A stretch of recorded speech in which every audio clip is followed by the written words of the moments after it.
Conference, please take your seats. The session is about to begin. Sunshine on my mind, got love, but we ain't got time, no. Conference, please welcome Peter Wheeler and the Platform Party.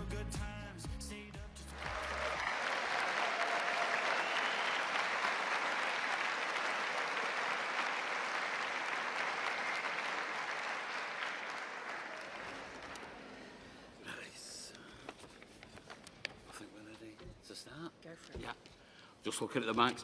OK, conference, welcome back. Hope you've had a good lunch. Hope it's not been too good a lunch, though. We've got the international session to start off now, this session. And to introduce Anthony Albanese, I'm asking Keir Starmer, please. Keir.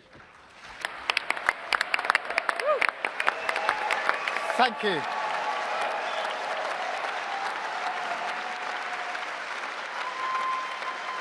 Thank you, Conference. Thank you.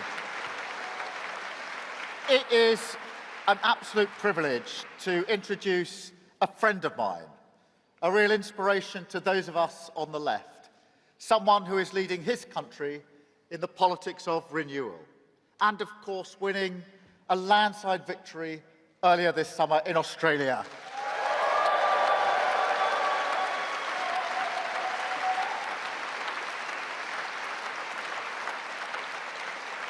Now, Albo and I have known each other a long time. We've met in many places around the world. We were in Canada early this year together at the G7, and we decided to brave a walk around the forest when there was rumours of some bear lurking around. But Albo, it was really great to see you there. And this week, it's been a particular pleasure to welcome Albo to our country at the Global Progressives Conference on Friday as a key partner in standing up to the divisive politics of the right, taking the fight for the soul of our countries to those who peddle grievance, armed with our shared values and our determination to deliver change. And then later on Friday to my home in Downing Street, where Albo came armed with cans of Albo beer. I kid you not. And now here in Liverpool as part of our family, our sister party, a fellow member of this great movement. I am delighted because our two nations don't just share history and values, a monarch, and even a language, but Albo and I are actively working together to make our world more secure and to improve the lives of people in our countries. From our AUKUS partnership to the Australian soldiers who are standing shoulder to shoulder with British troops training Ukrainians for the front line. From our free trade deal and our investment in each other's countries, creating wealth, jobs and opportunity, and boosting our economies. This is a relationship that really matters. So I am delighted to introduce to the stage a true friend of Britain, my friend, the Prime Minister. But in our mighty global movement, you never walk alone.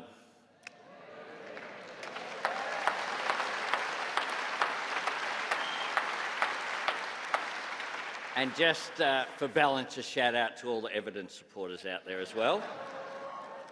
And thank you to my friend Keir for the Arsenal jumper. Yes, look after it. Look after it. Number 31 on the back that I received on Friday.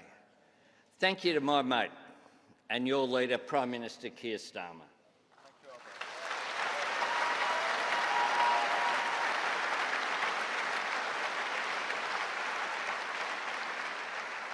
Thank you for the extraordinary honour of inviting me to speak to your conference, and thank you for your kind and generous introduction.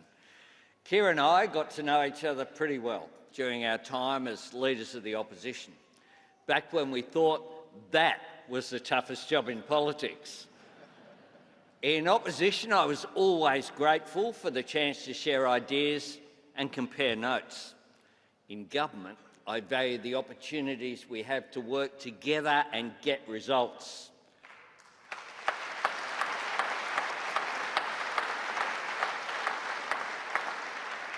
To take action together on issues that really matter to our two nations and to the wider world, from standing together with the coalition of the willing to help secure peace on Ukraine's terms, to striving together to mobilise global action on climate change, to investing together so our citizens can build and crew a new generation of submarines through our AUKUS security partnership, and working together to break the cycle of violence in the Middle East and build something better by recognising the state of Palestine as a step towards the two-state solution.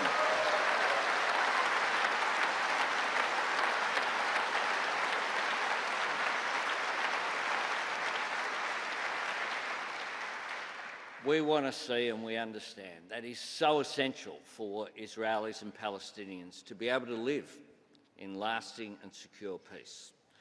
Can I also acknowledge a great Australian, a Labor legend, and my friend, the 27th Prime Minister of Australia, Julia Gillard, who's here with us.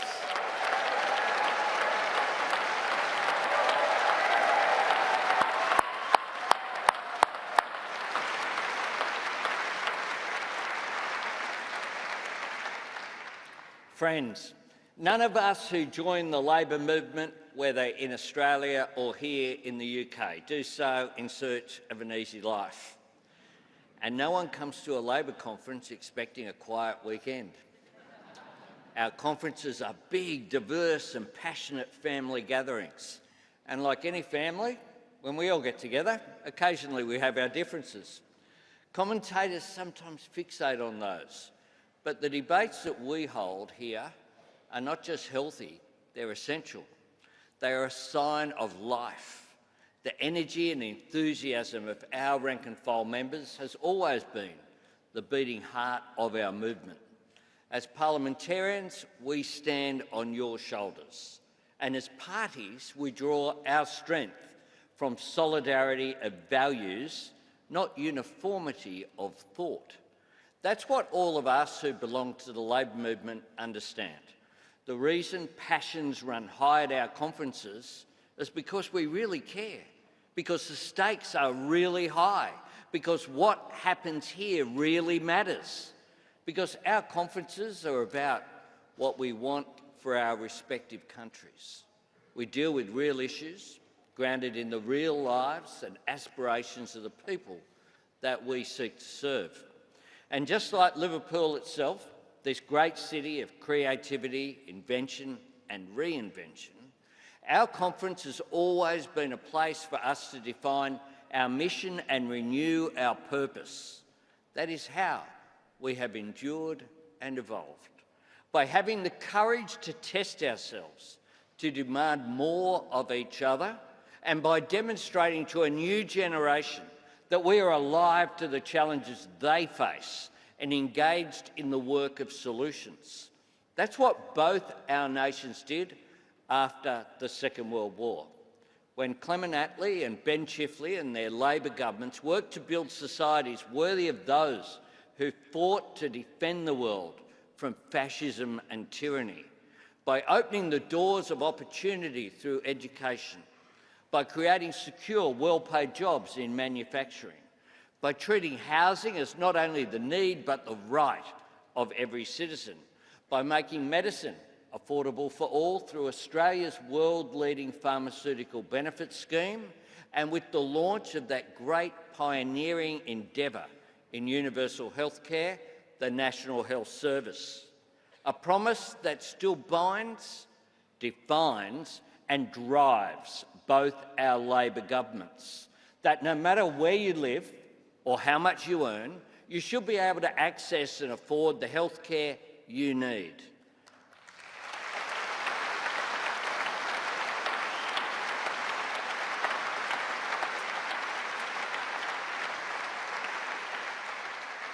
The same work of renewal drove Harold Wilson and Gough Whitlam through the 1960s and 70s, when their governments made equality for women a Labor cause, when they grasped that for Labor to continue to be the party of fairness and justice, we had to become a party for the elimination of discrimination and prejudice, Just as in the 1980s and 90s, Bob Hawke and Paul Keating passed the torch to Tony Blair and Gordon Brown, where in both our countries, Labor was able to remain the party of compassion and opportunity by embracing our role as the party of openness, aspiration and prosperity.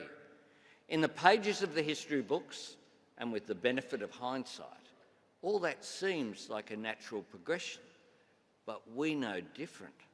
We know every generation encountered resistance.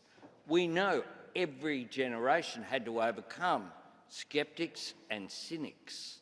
And we know that every Labor generation understood that to fulfil their purpose, achieve their goals, give life to their values, and keep faith with the people and movement they served, they had to be in government.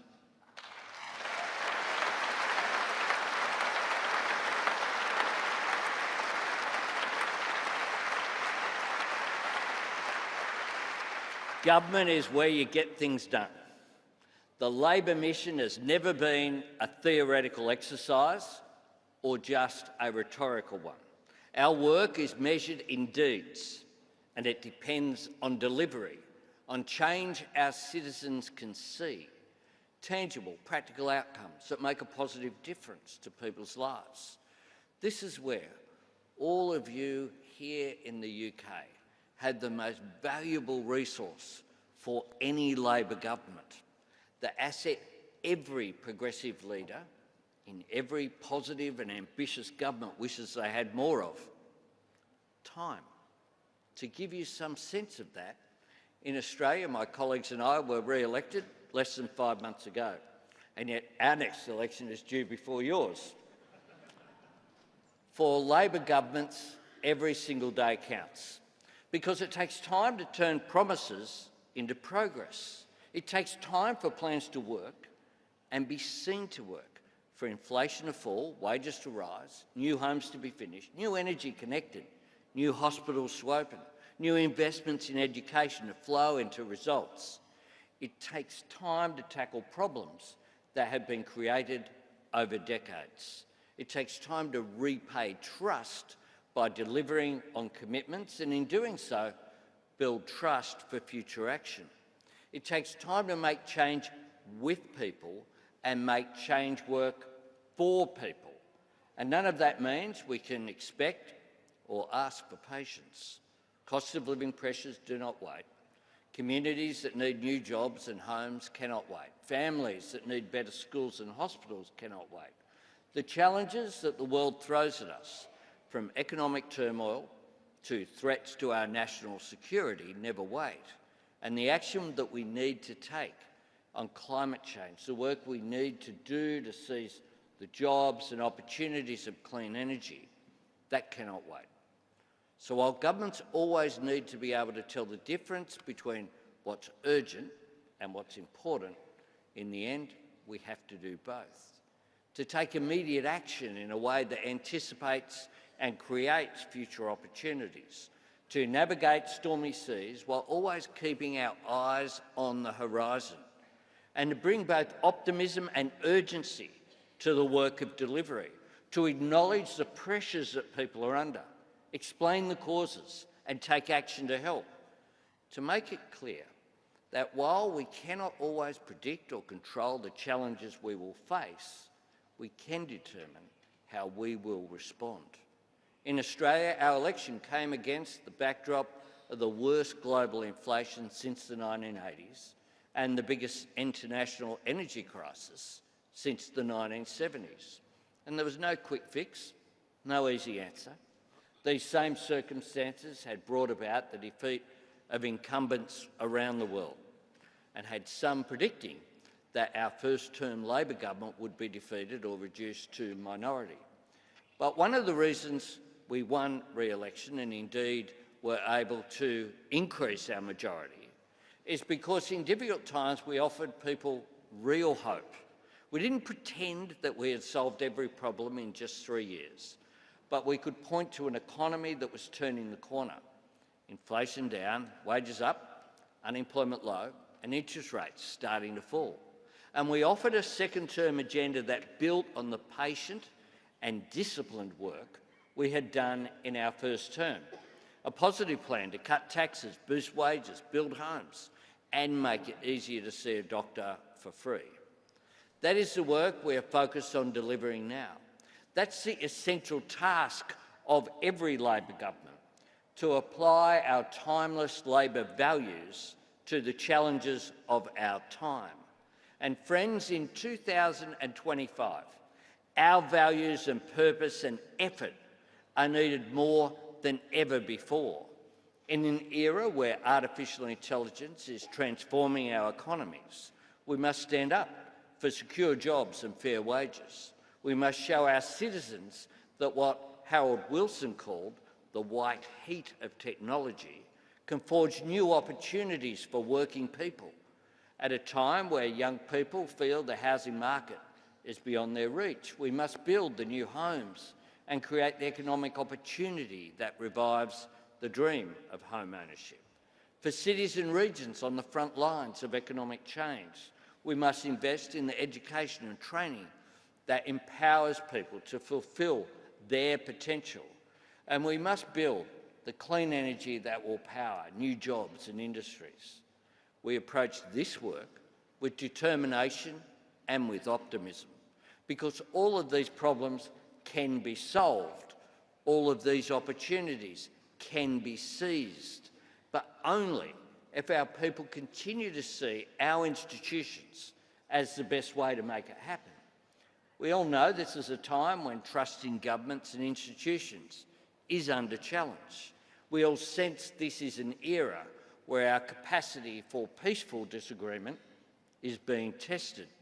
But what I see here in UK Labor, under this man, this leader, this Prime Minister, my friend, is the same determination that I know lives in every member of the Australian Labor Party, an absolute resolve to stand together and defend democracy itself.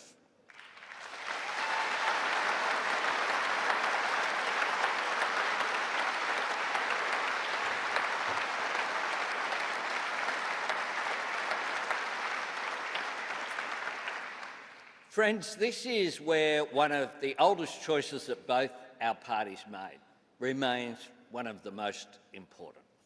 In Australia and here in the United Kingdom, the trade union movement chose to advance the rights of working people, not just in workplaces, but by forming a political party. In Australia and the UK, Labor, as a movement, chose democracy.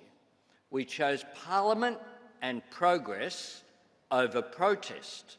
We chose to be both a movement for change and a party of government.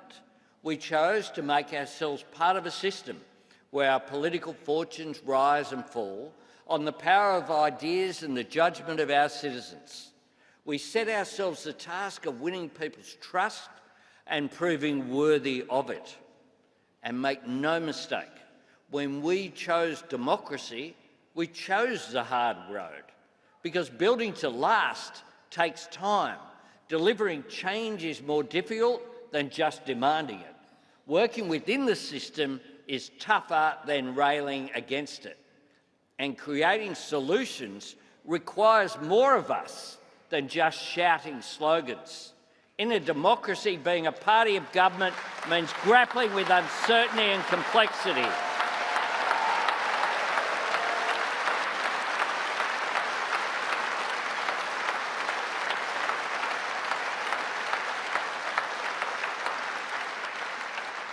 It means dealing with the gritty realities of the world as it is.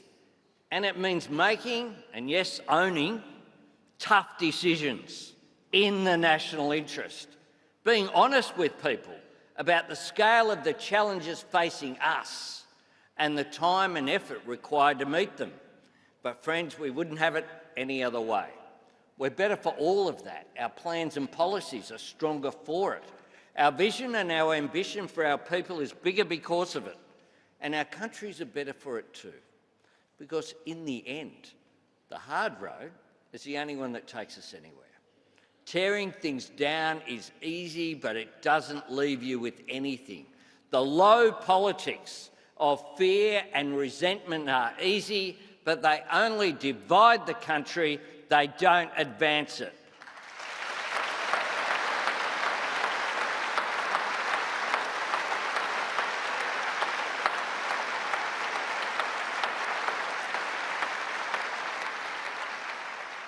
The things worth doing are hard, and things worth doing are worth fighting for.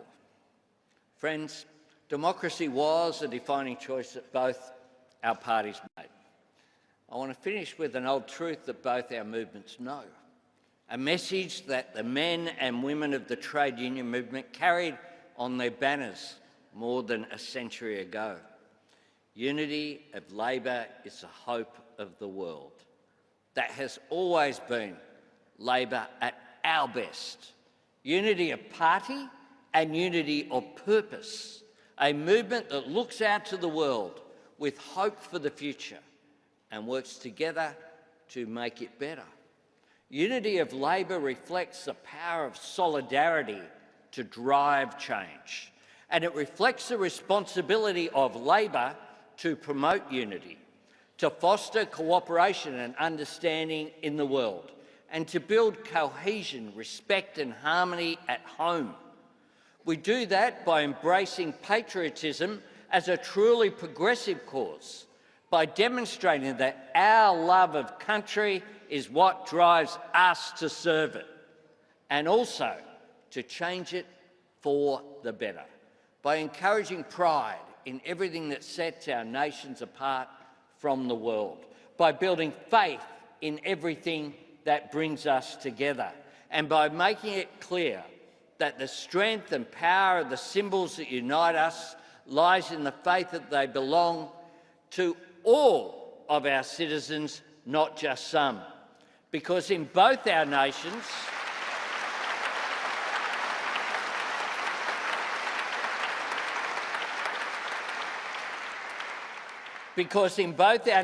our democracy, our laws and our values are for all of us to take pride in, for all of us to protect, for all of us to build on. Unity of Labor is the hope of the world, and in that spirit of hope, unity and solidarity, I wish you all the very best for an absolutely fantastic conference. Thank you for having me.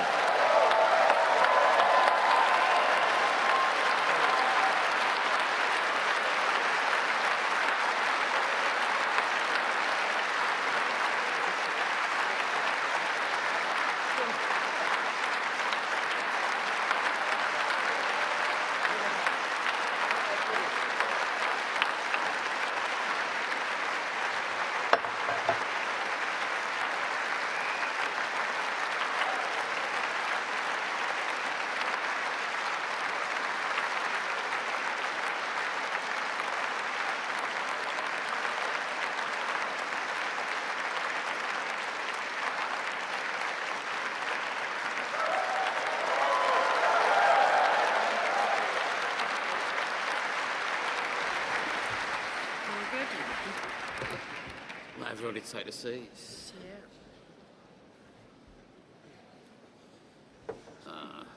Bearing out.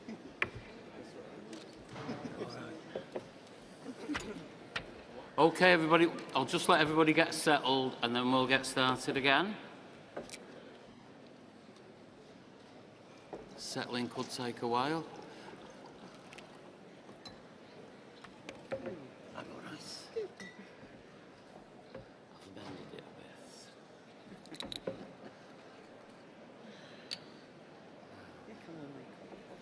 I think the settling could take a while. Yeah, I think so, yeah.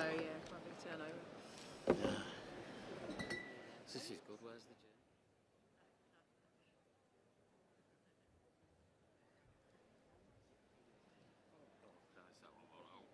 You got it. Let me see if this was any good.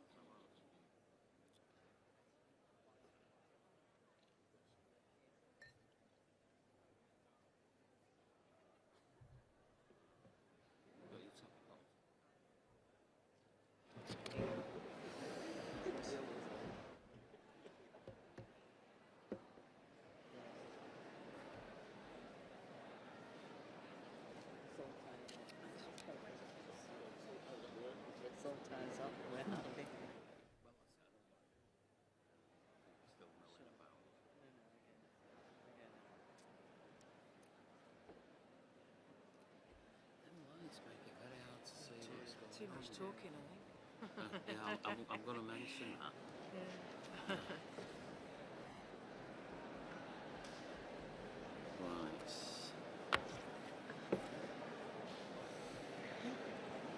Are we nearly there, conference? I'm sure there's seats for everyone. Come on.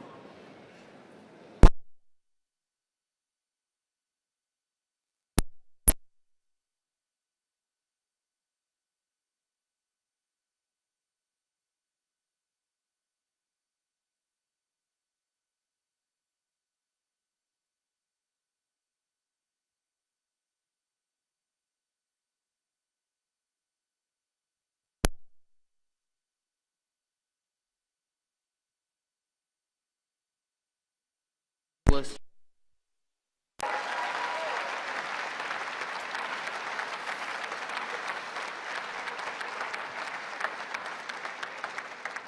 Conference, it is an honour to address you as Labour's Secretary of State for Scotland. And let me start by paying tribute to the work of my friend and my predecessor, who kept the flag flying for Scottish Labour in the toughest of times.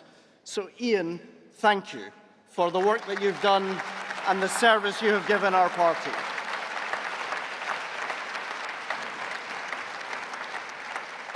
Now, at last year's general election, when, let us remember, we held just 2 seats in Scotland, we made a promise that there would be Scots at the heart of a Labour government. And just over a year later, right across government, Scottish Labour ministers are harnessing the power of the United Kingdom to deliver for Scotland. Not just Ian's work on the creative industries at the Department of Culture, Media and Sport, but Kirsty McNeil's work to deliver local regeneration from the Scotland office, Michael Shanks and Martin McCluskey's work to deliver good jobs and clean energy from the Department of Energy, Blair McDougall's work to deliver our modern industrial strategy, and Zubair Ahmed's work at the Department of Health, proving that with a Labour government, waiting lists come down.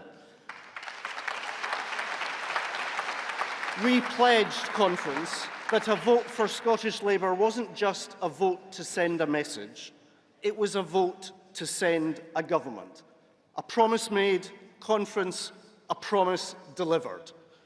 Now, we all understand that across Scotland and indeed across the whole of the United Kingdom, that people are still suffering. Too many people feel ignored and forgotten, and there is still so much to do. We hear you, we get it. But the simple truth is this: no government, however determined, could undo all the damage of 14 years in just 14 months. So I want to assure you today that the work of change in Scotland is now underway. And the difference that we're making as a Labour government inspired by Labour values is both meaningful and measurable. Our Labour government has already raised the minimum wage and delivered a pay rise for 200,000 of the lowest paid workers in Scotland.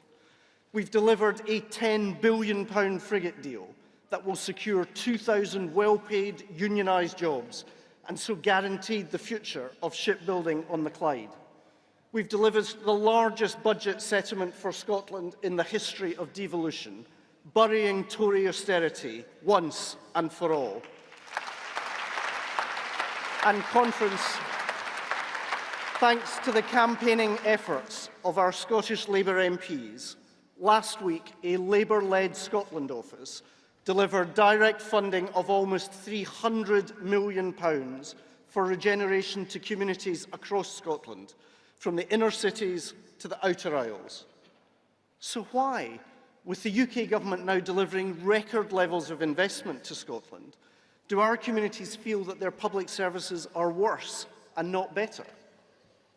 The facts don't lie. 20 years of the SNP running Scotland has taken our nation backwards on education, on health, on housing, on ferries, and backwards on pretty much everything for which they are responsible. That's why their election strategy seems to be, we've made a mess of everything we're responsible for, so let's talk about anything other than how we're running Scotland. like independence or Nigel Farage, or independence or Donald Trump, or independence or pretty much anything other than the present state of Scotland. Never has so much political capital been accumulated by one political party to so little effect. 20 years of Salmond, Sturgeon and Swinney, and there is so little to show for it. Can you really claim to be stronger for Scotland when you've weakened our public services and stagnated in government? Jackie Baillie put it best.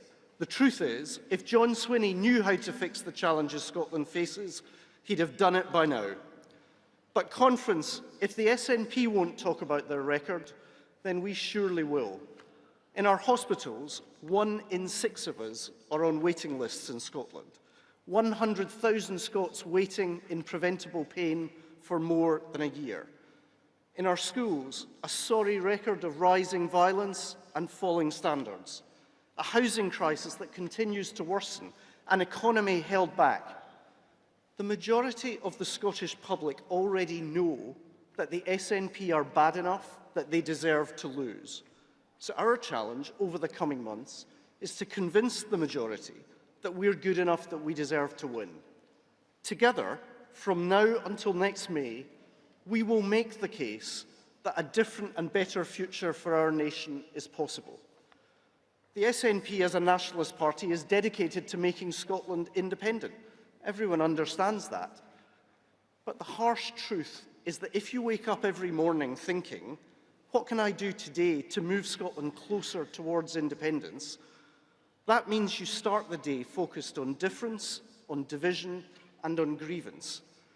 And in today's world of political, economic, and technological tumult, that approach is just letting Scotland down. Now is the time to focus on building and not breaking, on cooperating, not on conflict, on working together and not pulling apart. We need and deserve in Scotland a First Minister committed to solidarity and not separation, to ensure that Scotland's aspirations are backed by the full strength of the United Kingdom. That is why the next First Minister has to be someone who will put the people of Scotland first, before constitutional obsession, or party advantage, or populist politics. Someone who will have both the ideas and, frankly, the energy. Someone willing to tackle the failure and complacency and be the person who wakes up every morning thinking, what can I do today to make Scotland's public services fit for the people of Scotland? And who can I work with today to make that happen faster? My friend, our leader, Anas Sarwar, has dedicated his life to public service. From working as an NHS dentist in Paisley, to calling out racism and speaking up for the marginalised, to delivering 37 Scottish Labour MPs, and most recently delivering victory in Hamilton, Larkhall, Stonehouse, and yes, in Barrhead. Anas Sarwar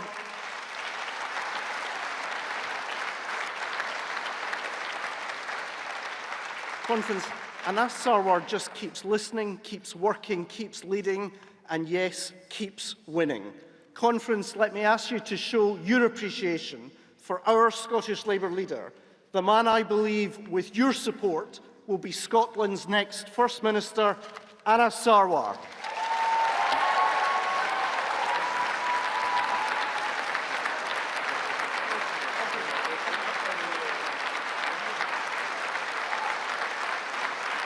A year ago, we delivered a UK Labour government, and in just 7 months' time, we can start the journey for to serve.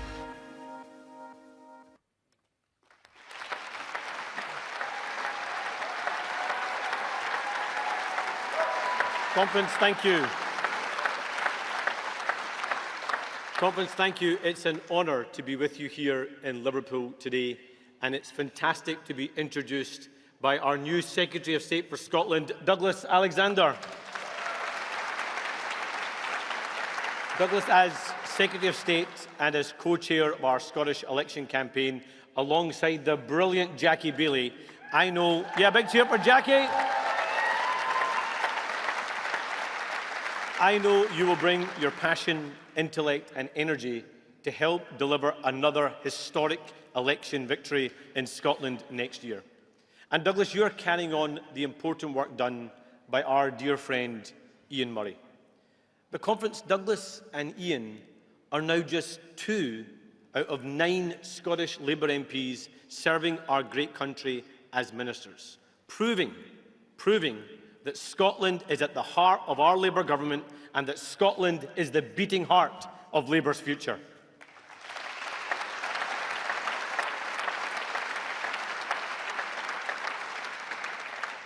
And since getting rid of the Tories last summer, we have begun the work of clearing up their mess and changing our country for the better. But let's be honest, it's not been easy, and it was never going to be. That's why we need to be more confident in telling our Labour story. We can't expect the right-wing press to do our job for us. We can't afford to be shy about the successes we have had or about the positive changes we are making. If we aren't going to talk about our successes, then no one else will. If we aren't going to tell our positive story, then people aren't going to hear it. So let's not be shy about our Labour story and what we have achieved in the past 15 months. Our New Deal for working people, the biggest upgrade to workers' rights in a generation. Raising wages for over 3 million British workers. Ending the scandal of fire and rehire. Scrapping exploitative zero-hour contracts.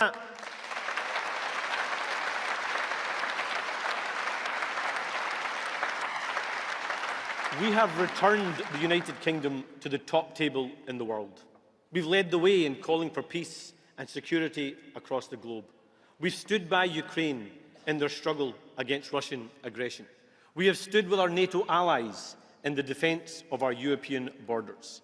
We have called for a lasting peace and an end to the illegal occupation and the release of hostages in Israel and Palestine. And we have, at the UN General Assembly, finally recognised the state of Palestine, righting a historic wrong and ending almost a century-long injustice. So let's not be shy about that.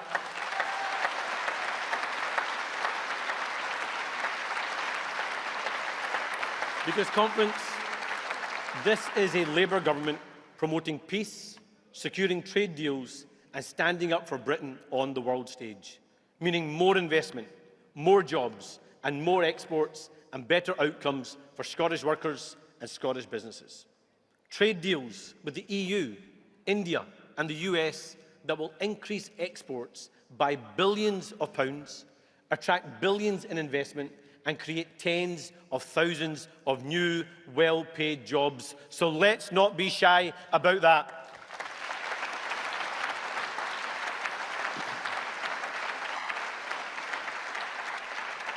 Conference, I want to share a personal story. My first ever political campaign, when I was just 16 years old, was to try and save shipbuilding on the Clyde. But what has this Labour government delivered in just 15 months? 15 years of work for Clyde shipbuilders, securing thousands of jobs, a £10 billion deal that is the largest export deal in the history of shipbuilding in the UK, securing the future of shipbuilding in my home city of Glasgow for years to come. So let's not be shy about that.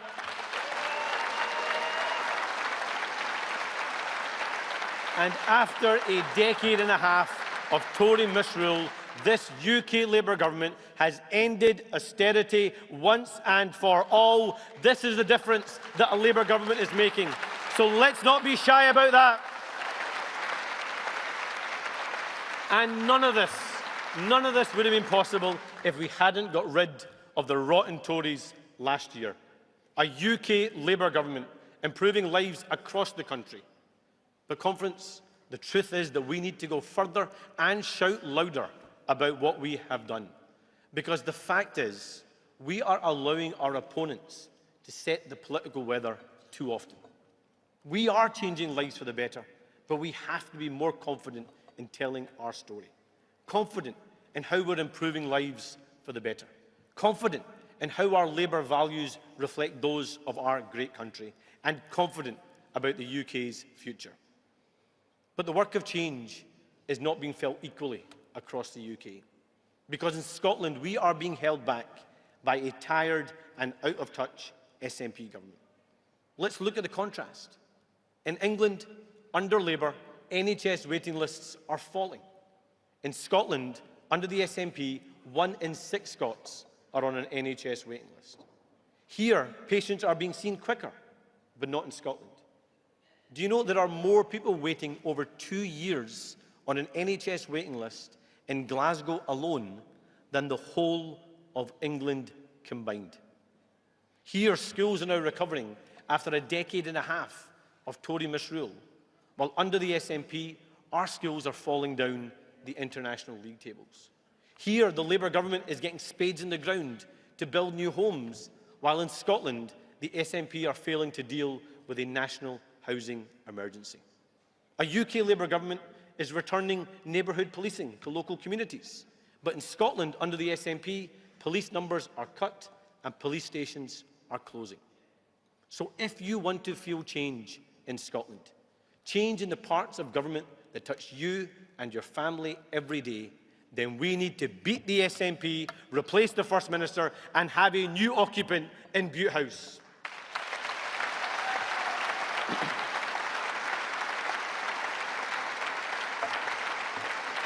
And in just 7 months, with your support, Scottish Labour will deliver just that. Because Scotland can't afford another decade of SNP rule, opportunities squandered, potential wasted. A UK Labour government delivered record funding to Scotland that the SNP could have spent improving our NHS and our schools. Since the election, they have had an extra £5.2 billion to spend. £5.2 billion. But what have we got to show for it in Scotland? Where has the money gone? So what have they done with Labour's record budget settlement? 880,000 Scots on an NHS waiting list.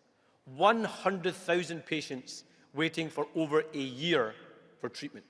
And record numbers are having to shell out and pay privately to get the care they need. Where has the money gone? Despite record funding, the reality is when Scots need our NHS, too often it's not there and they are let down. Because the brutal truth is that Scotland's NHS won't survive a third decade of John Swinney and this knackered and out-of-touch SNP government. Record funding from Labour for our NHS in Scotland, but where has the money gone? This is just characteristic of an SNP government that cannot be trusted with your money. Scots working hard and paying their taxes all their lives, but when they look at Scotland's public services, what do they see?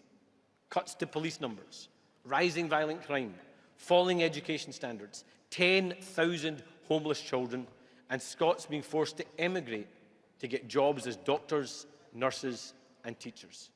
Scots paying more and more and getting less and less from the SNP. So we are rightly demanding to know, where has the money gone?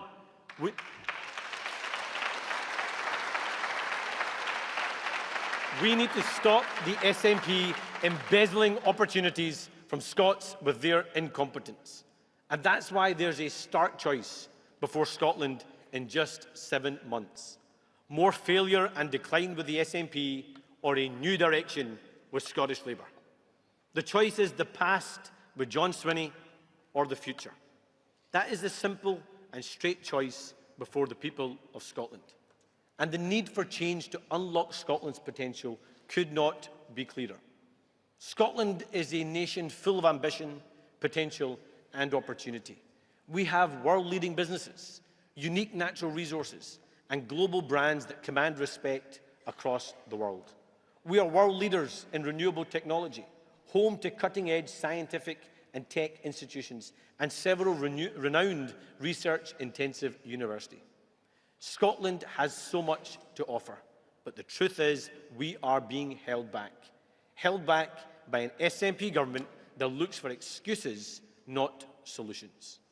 But their time is running out. They are now the past, we are the future. and we have only 7 months to make that future a reality. And Conference, we have defied the odds and proven the pollsters wrong before, and we will do it again. They said we couldn't win in Scotland last year. We did. They said we couldn't win in the Hamilton by-election. We did. And we are going to do the same again next year. And let me say something about that by-election in Hamilton, Larkhall and Stonehouse, because it's a good preview of the election. The gutter politics and bile of reform and the cheap and cynical politics of the SNP, while we as Scottish Labour were relentlessly focused on the issues that matter. In Hamilton, reform attempted to set community against community and even cast doubt on my identity.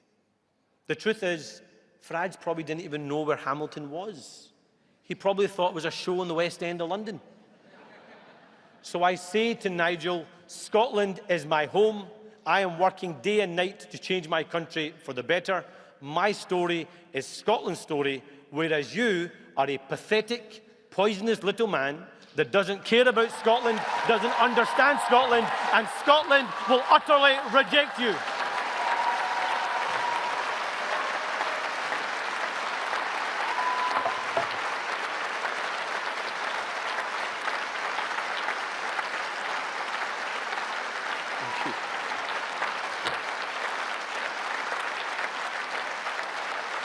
Thank you.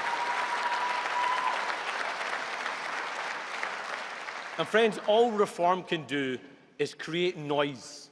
All they're interested in is creating noise. And all they risk doing is keeping the failing SNP in power. And the SNP and John Swinney, what did they shamefully do in that by-election?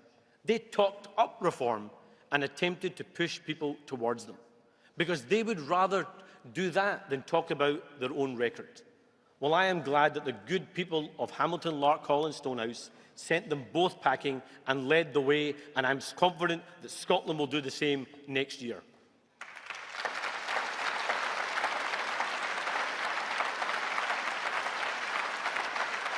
And that success in Hamilton was down to so many of you in this room, the Labour family coming together to once again deliver change. So, Conference, it's now on us to do that once again, to prove that the Scottish Labour Party are the only party that can deliver the new direction Scotland needs. It's on us to show that we are ambitious for Scotland and ambitious about our future. Because the truth is that Scotland's potential is limitless. Our ambition of our people is unlimited, but it's being held back. The entrepreneur wanting to expand their business being held back by punishing business rates. The worker struggling to earn because they're stuck on an NHS waiting list. And the family saving to buy a home but who've been simply priced out of the market. That's whose side we are on. And we are ready to deliver the new direction they need. So we will take on the noisy minority and deliver for the hard-working majority. We will fix our NHS, clear the backlogs, return to the family doctor and end the ATM rush for a GP. We will improve our schools and close the opportunity gap. We will support our high streets and grow our economy. And we will bring back community policing and deliver safer streets. And we will end the waste and respect your money. Scottish Labour, ambitious for Scotland, ambitious for the future, new ideas, new thinking, new leadership for Scotland. That's what we'll deliver together. Thank you. Thank you.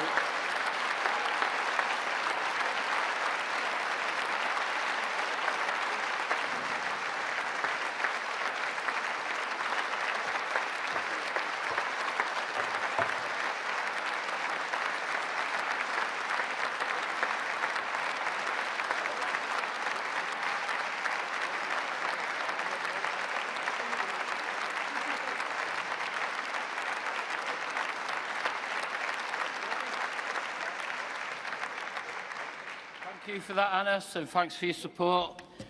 Very good. Thank you, Conference. We're now moving over to Wales. Please welcome to the lectern in a minute Joe Stevens, Secretary of State for Wales, and MP for Cardiff East. Thank you, Joe.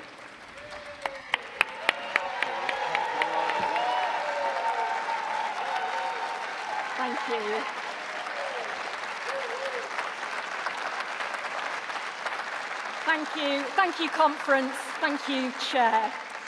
A year ago, I stood on this stage and addressed you as Labour's first female Secretary of State for Wales in the first Labour government for 14 years. And I spoke about our mission to put Wales at the centre of our decade of national renewal. Wales at the heart of our modern industrial strategy. Wales at the forefront of our green revolution. And Wales leading the way on innovation and technologies of the future. Now, during the past year, we have worked in partnership with our brilliant First Minister, Eluned Morgan, and Labour colleagues in Welsh Government to boost the economy, to improve business confidence, to increase investment, and to create thousands of new jobs right across Wales. And we've done this because Labour is the only party on the side of working people. The only party that is prioritising strengthening our economy, improving living standards, putting more money in the pockets of every household and the rest of the UK and Wales on a path of national renewal. None of what we've achieved together since the election last year would have been possible without the determination, graft and teamwork in Parliament. And I want to pay tribute to Nia Griffith for her time in government. Nia's experience and wisdom has been invaluable to me. And I also want to welcome Anna McMorrin and Claire Hughes to the Wales office, who, alongside my PPS Becky Gittins and our Lord spokesperson Ruth Anderson, are an exceptional team of Labour women delivering for the whole of Wales. But a special and huge thank you to our 27 Welsh Labour MPs, whose tireless campaigning and advocacy for their constituents drives us on every day to go further and faster on the road of national renewal. And as always, I want to recognise the grit, the determination, the leadership and the friendship provided by our First Minister and Welsh Labour leader, Eluned Morgan.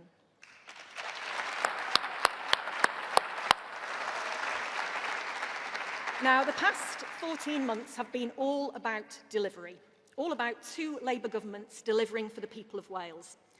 Welsh Labour fought hard against the years of Tory austerity, and now this UK Labour government has ended austerity with record budget settlements that provide billions more for Welsh Government to invest in public services. The Tory cost of living supercharged, the crisis supercharged by Liz Truss's economic chaos, caused real hardship for so many households in Wales. We inherited their catastrophic mess last year, and the UK government have been fixing the foundations.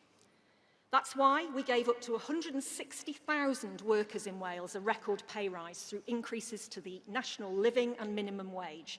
It's why the UK and Welsh Labour governments have together started employment schemes in Denbighshire, Neath Port Talbot and Blaenau Gwent to help people back into work, to put money into pockets and to help raise standards of living for those in our communities that need the most help. It's why we've invested over £500 million to secure the future of steel making in South Wales, to help steel workers, supply chain businesses and their workers through the transition, but also to support local businesses to find new opportunities to expand and create new jobs. It's why we've established free ports and investment zones in every corner of Wales, driving billions of pounds in direct new investment in advanced manufacturing, floating offshore wind and much, much more, creating new jobs near to where people live in sustainable industries for now and for generations to come. And it's why we've invested nearly £500 million into Welsh Rail, reversing the Tories' historic underinvestment so we can build new stations, we can have more and faster trains that will connect the people of Wales to these new opportunities. And we can already see the impact that our Labour priorities are having in Wales. Unemployment is down. Interest rates have been cut 5 times, bringing down the cost of new family mortgages by about £1,000 a year. Inward investment into Wales has risen 30%. Yes, that's right, 30% in the last year alone. And real terms wages are consistently rising faster than inflation. But conference, I have to give you this big warning. This investment, this tireless focus on improving living standards, creating new jobs and making our public services fit for the future is under threat. Farage has turned up in Wales with patronising politics, with disrespect, division and derision for our communities. Reform UK don't care about Wales. They haven't got any Welsh policies. They haven't got a Welsh leader. They can't even spell Caerphilly right. But as much as we roll our eyes at their condescending, nativist tone, they are a serious threat. They're a threat to our communities, a threat to our NHS, and if you work in Welsh public services, they are a threat to your livelihoods.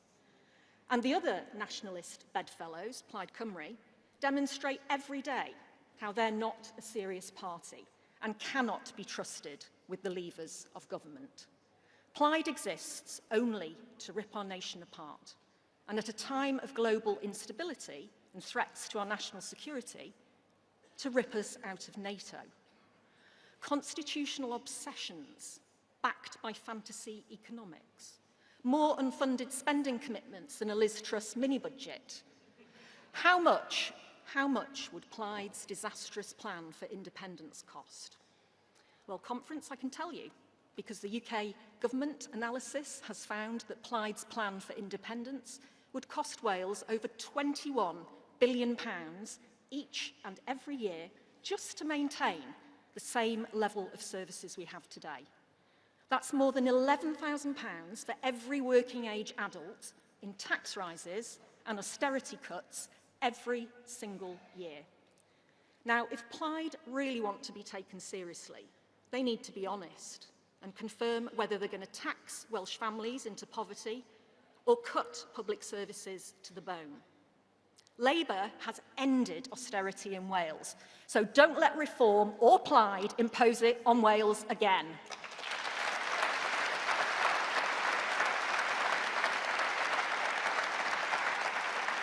Because conference next May, we know that Wales faces a choice between renewal and decline, and between decency or division. And together as Labour governments, we are setting out the path of renewal towards a fairer, more prosperous Wales, proud of our history and in control of our future. At the moment, the world is and feels uncertain. Global instability is having an impact not just on our safety, but on the cost of our energy, the cost of everyday purchases. And that is why this Labour government has taken the necessary action to prioritise our national security, living costs and people's livelihoods. And our Labour Prime Minister, Keir Starmer, has restored the UK's reputation on the world stage. He's delivered trade deals that will lower food costs, reduce burdens on businesses and create jobs. He's invested in our safety and our security. Keir has set the example of strong leadership. Leadership that, unlike Reform or Plaid, demonstrates that this Labour government will never play politics with people's lives. And nothing demonstrates the choice Wales faces next year more clearly than the steps this Labour government have taken in just the last 3 weeks. So, whilst Reform MPs are absent from Parliament, they only turn up really to vote against workers' rights, they're out there apologising for Putin, undermining our country, our businesses and our people to our global partners.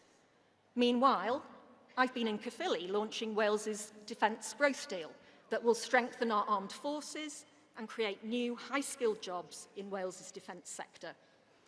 And whilst Plaid championed their plan for independence, just this week we have launched our Pride in Place programme, which will invest over £200 million to revitalise high streets and regenerate communities right across Wales, from Conway to Ceredigion to Caerphilly. That's the choice for Wales at the Senedd election next May. Labour on the side of our people and communities, or those nationalist parties looking to divide and deprive.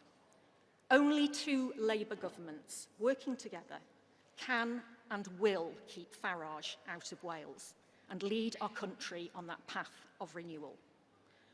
Conference, that is the election we must fight. That is the election we must win. So let's get out there and do it together. Thank you.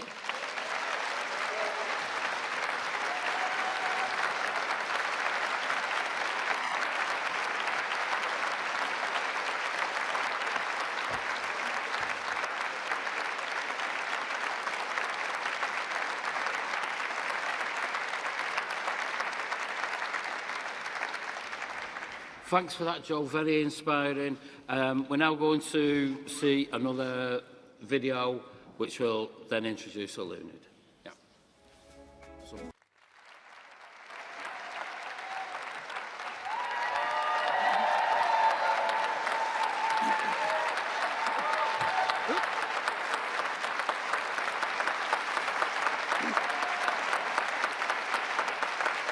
That's all right. Sit down. Sit down. Well, diolch yn fawr. Shwmai. Shwmai, that's how we greet each other in Wales. So let's try that again. Shwmai. Excellent. Diolch yn fawr. I'm Eluned Morgan. If you haven't seen much of me before, get ready, because you're about to see a lot more of me, because we've got one hell of a fight on our hands in the run-up to May's Senedd election. And make no mistake, we are in this together, right across the UK. All of us on the front line, fighting for everything we believe in, everything we've built together. Now, literally, the story of Wales is entwined with the story of Labour. From the coalfields that gave us Bevan and the valleys that raised Kinnock. For more than a century, Labour has been the voice of our nation. Wales built us as a party, and in return, we built Wales.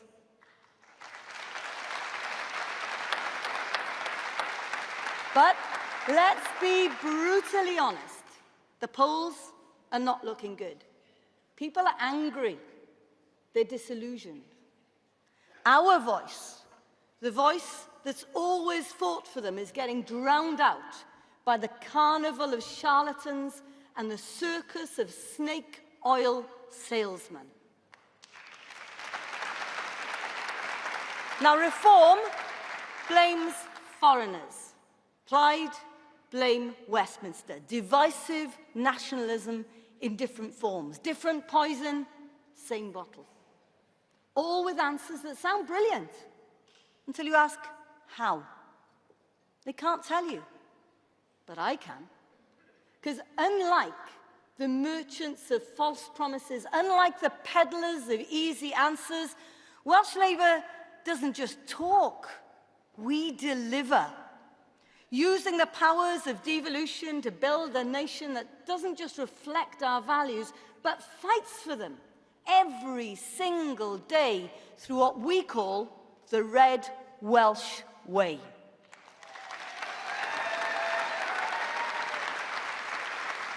Now, three principles underpin everything we do: equality, security, community.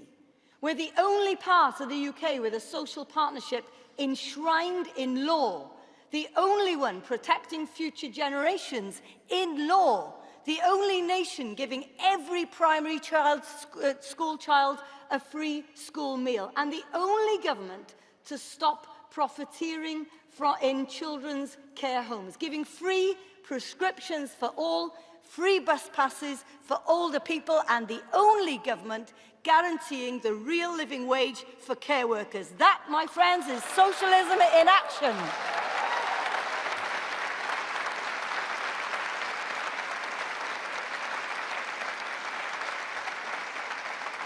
And while we've been delivering what's Plaid's record, promises without plans, ambition without answers, easy words on independence, but when they had the chance to support our communities with extra cash, they voted with the Tories to block it. Mae brwydr anferth o'n blaenau ni yn etholiadau'r Senedd. Mae cysylltiad dwfn rhwng ein plaid ni a'n gwlad yn un sydd wedi bodoli ers canrif. Mae newid bywydau yn rhan o beth i ni'n neud, ac mae hwn i gyd o dan fygythiad os na fyddwn ni yn ennill y flwyddyn nesaf. You can give me a clap for that bit.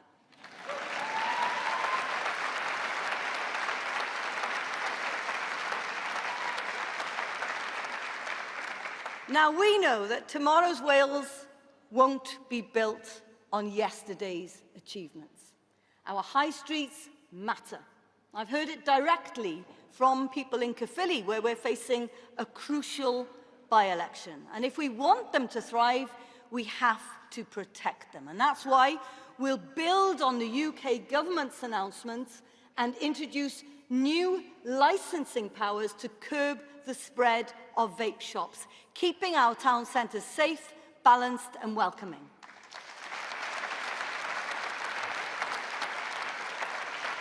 Our high streets thrive when local jobs thrive. And in Wales, we are committed to fair work. And in the next Senedd term, any business seeking Welsh Government support will need to pay the real living wage, end exploitative zero-hours contracts and open a door to trade unions.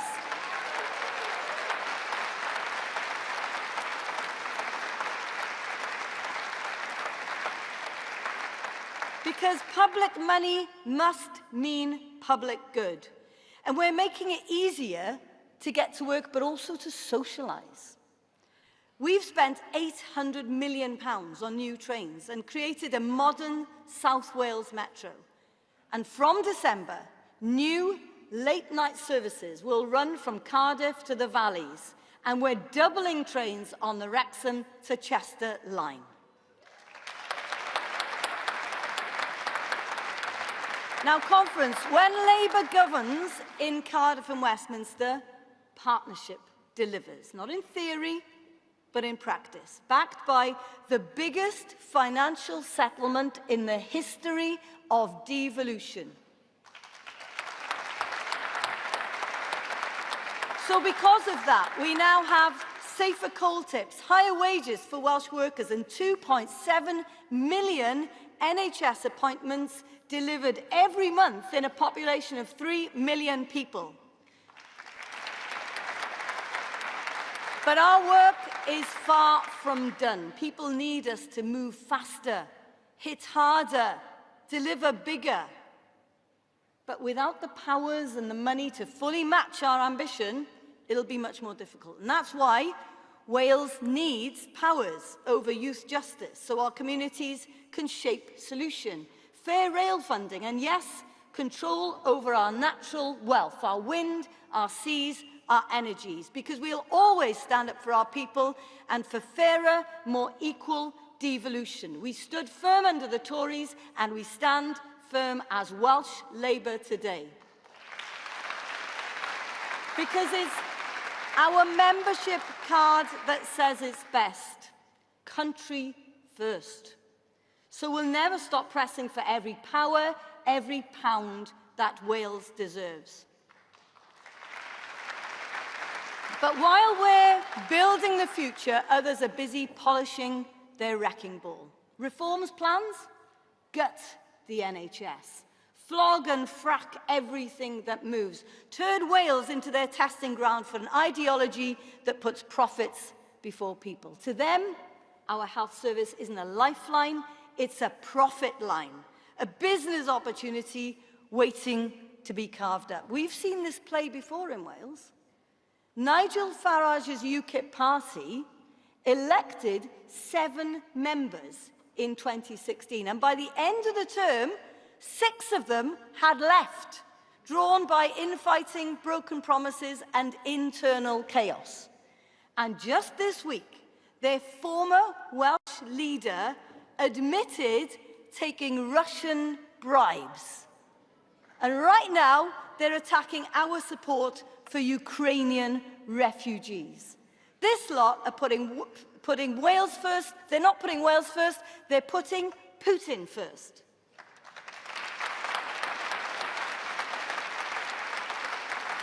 Now, Wales doesn't need fantasy politics. Mark my words. Wales will fall into chaos if either Plaid or Reform wins in May.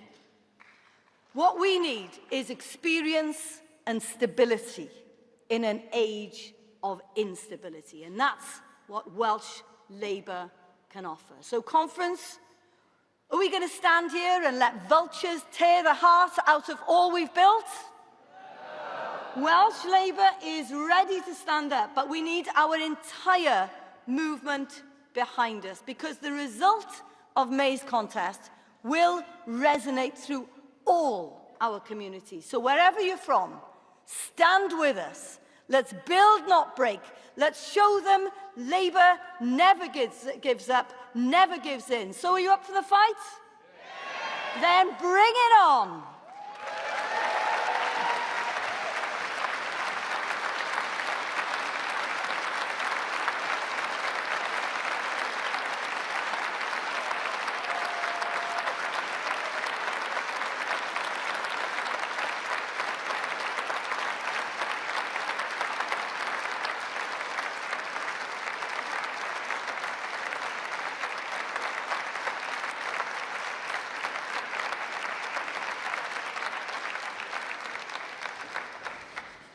Well, I'd just like to thank Eluned for that. That was inspiring, I think. Got you all going. Very good.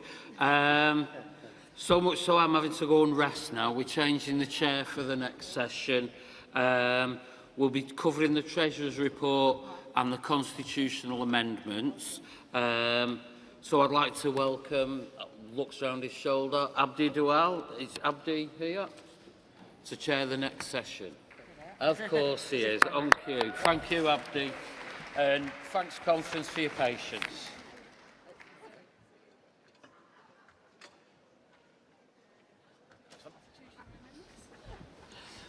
Nearly tripped over that. Right, let's get some water going. Good afternoon, conference.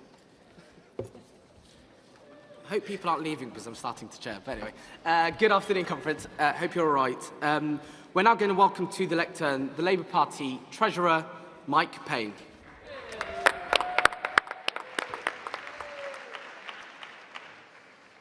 Diolch, Chair. Prynawn da pawb. Conference, I'm Mike Payne and I'm proud to be your party Treasurer and to present the audited accounts for 2024, which begin on page 46 of the conference report. I'm extremely proud to have been able to serve as an active trade unionist for nearly 5 decades. I know it doesn't show, this is where you're supposed to say it doesn't show. And as an officer of the GMB for over 30 years. Standing shoulder to shoulder with working people in their struggles and in their victories. And conference, what I've learned in that time is a simple but true.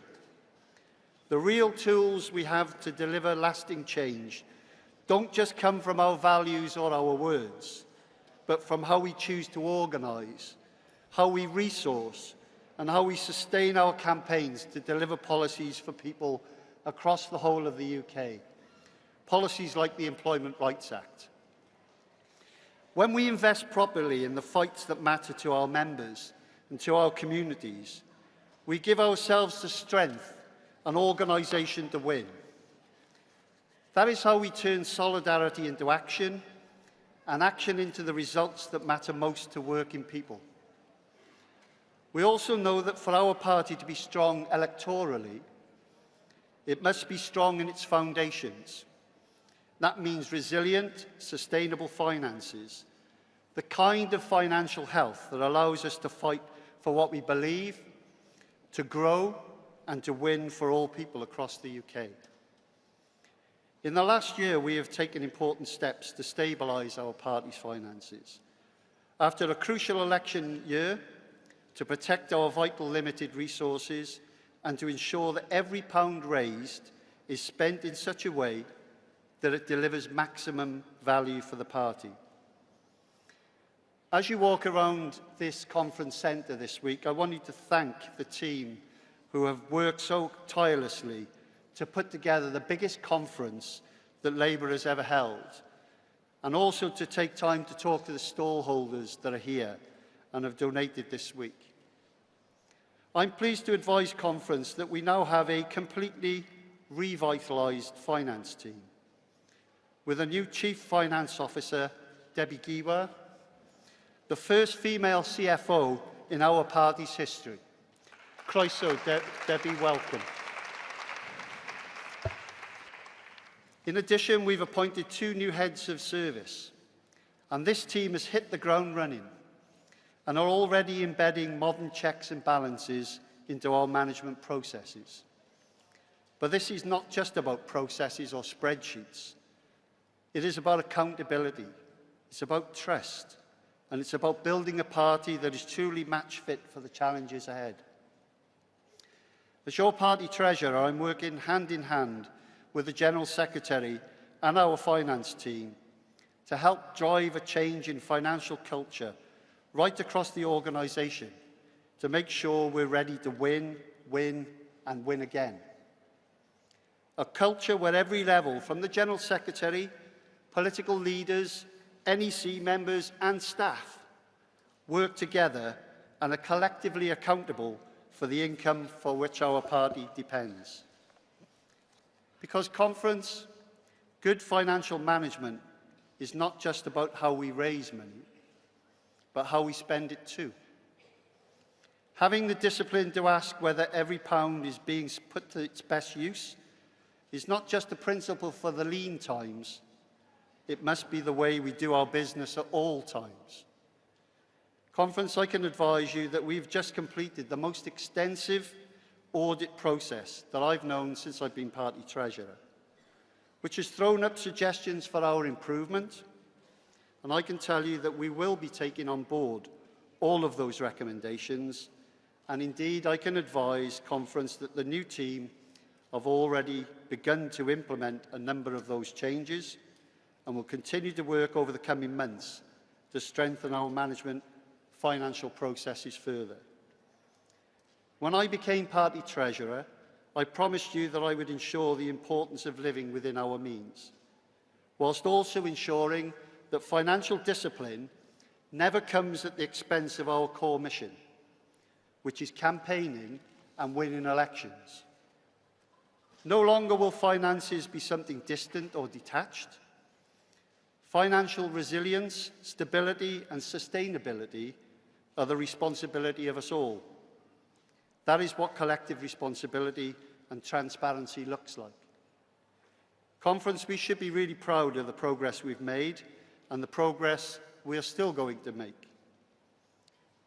You will see, Conference, in the 2024 published accounts that we have a reported deficit of 3.7 million for 2024, which is above the planned deficit of 2 million. However, it is important to remember that to have achieved our landslide victory on the 4th of July last year, we had to invest in extra staff, we had to invest in hardware, software, and as Holly said earlier, in the digital campaigning to put us in the best possible position to win. Conference, we won because of the commitment and support of you, our members, our trade unions, our socialist societies, and the donors. As a result, the Labour Party not only outspent the Tories for the first time ever, but we also outspent all the 16 parties listed by the Electoral Commission combined. To put it another way, the combined income of those 16 parties was almost identical to Labour's income alone, with a difference of only £130,000. That is a sign of our combined strength and what we can achieve when we work together. But we must also be candid. There is still important work ahead. To secure a truly stable financial footing, my commitment to provide financial stability and long-term resilience is unwavering. This is not simply about managing today's balance sheet.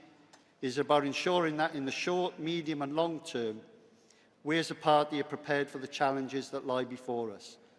And we must be ready to meet those challenges, comrades. That is why the year ahead is so important.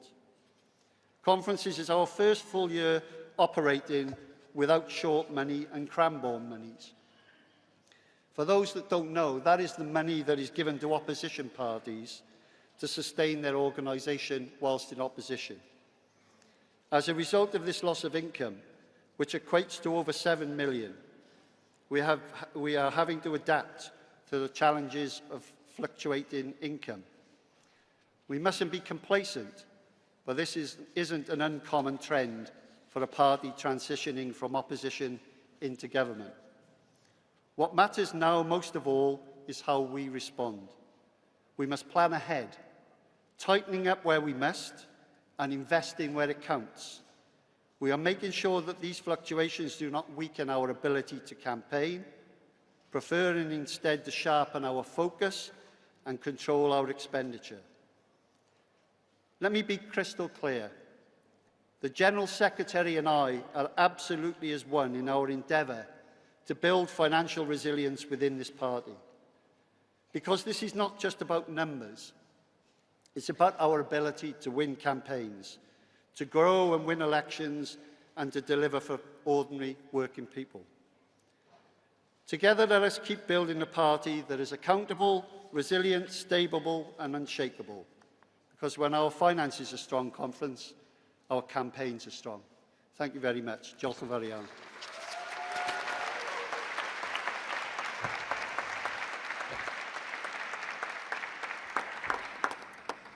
Diolch, Mike, and to you and the party staff as well, and the finance team who've been doing amazing work in some challenging circumstances.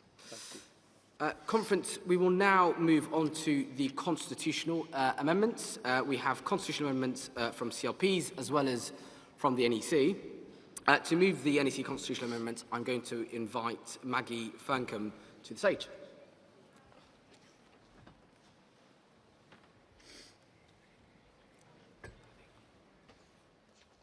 Thank you very much, Chair. Maggie Ferncombe, Vice Chair of the Organisational Subcommittee on the NEC. Conference today, we're debating a range of rule changes proposed by both the NEC and CLPs. In line with precedent at previous conferences and in order to assist with the smooth process of balloting, the NEC has agreed to group together packages of rule changes into groups. Each of the groups is subject to a card vote, and each CLP rule change will also be subject to an individual card vote. The NEC recommends that Conference votes for the following NEC rule changes. Card vote 1 on administrative and language updates. This package updates the language of the rulebook and includes more clarity around membership subscriptions and candidate contracts, as well as tidying up some language made redundant due to rule changes passed at previous conferences.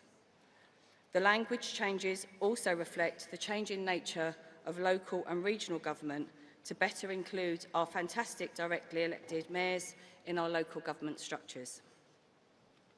Card vote 2 is on safeguarding. This package of changes updates our disciplinary processes to ensure that serious criminal offences discharged out of court by police caution can now be considered as part of our disciplinary processes. It also introduces safeguards for members under the age of 18 by ensuring that they can continue to play a full role in their local parties, but restricting those roles with statutory legal responsibilities or where their personal details could be made available to hundreds of members. Card vote 3 is CLP updates.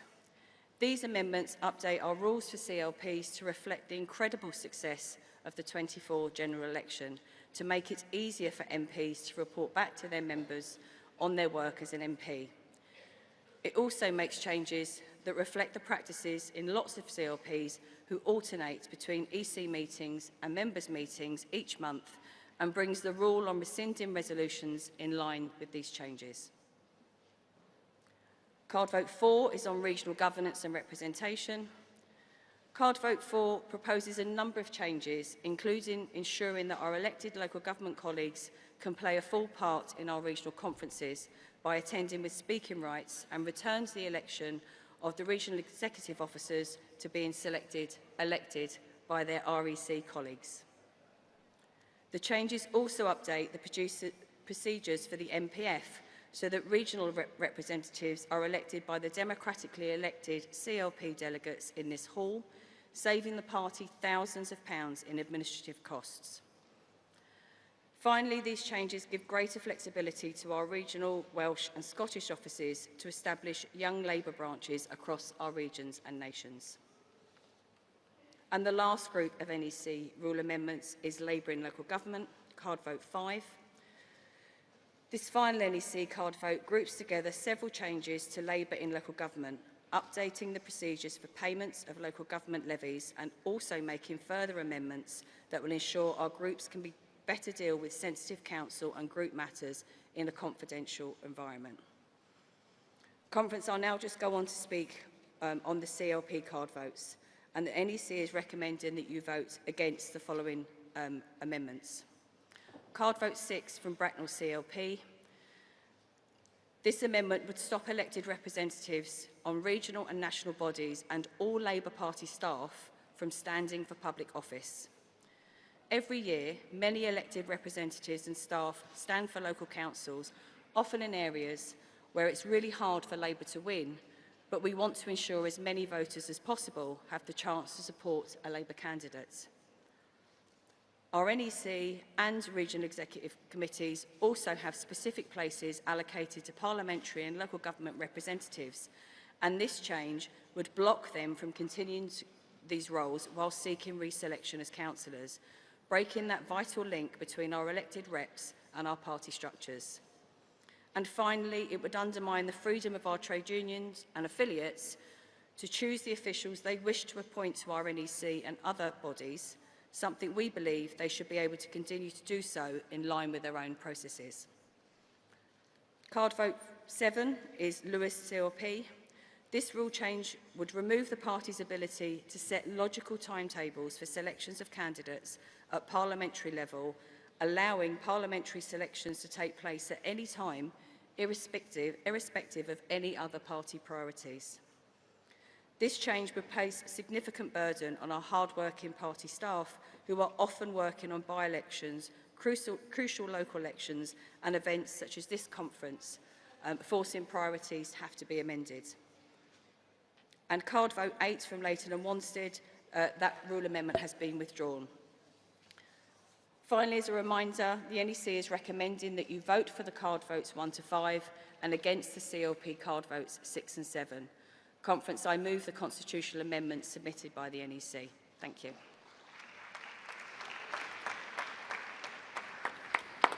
Thank you, Maggie. I will now invite the CLPs to move their constitutional amendments. I just want to alert delegates that as Maggie just said, one constitutional amendment has been withdrawn, which is card vote 8.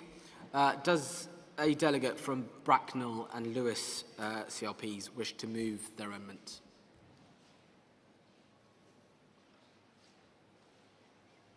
Okay. I can't see a delegate with... Oh, okay, yes. If you could go to the desk just at the front, please, just so you can get your name up.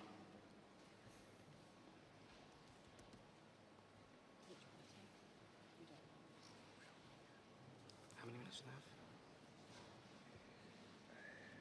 3 minutes.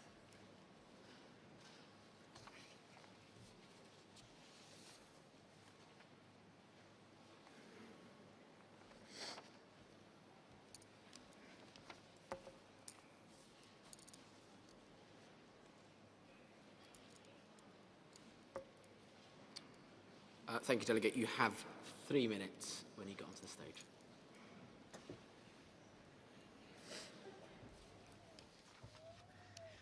Hello, Conference. I'm James from Bracknell, Berkshire, and this is my first time speaking at Conference. Our amendment today is about selections for Labour candidates, which is vote 6. I know how much work all of you in this room do supporting your local Labour candidates and how important it is to build a campaign around them, which takes time. Late impositions of candidates can disrupt this and remove members' say in who they are campaigning for. This is why the selections for Labour candidates need to be more democratic, and we should end NEC impositions of candidates. Local party members should select their candidates for every election. These are not my words, but those of Sir Keir back in February 2020. Selecting candidates earlier can help avoid impositions and allowing them to spearhead their local campaign. However, circumstances can change and impositions can still happen. It's not only important that candidate selections are fair and democratic, but also that they are seen as such. Therefore, Bracknell believes that introducing constitutional checks is important, so that sitting members of the body that sets the rules on impositions are not put in a situation where they could be accused of gaining advantage by that position. While we note the NEC's comments on the effects of this change on paper candidates and staff potentially being over-inclusive, which we admit was not the original intent of this motion, by resigning their position first, it would ensure that if members of the NEC or their staff were to then be selected as candidates, they could not be accused of gaining an unfair advantage. Further, this would send a message encouraging proactivism around avoiding impositions where possible. We believe this will help future campaigns for a Labour government, which we all know can make such a difference. I thus commend you to vote for this amendment at card vote 6 today. Thank you.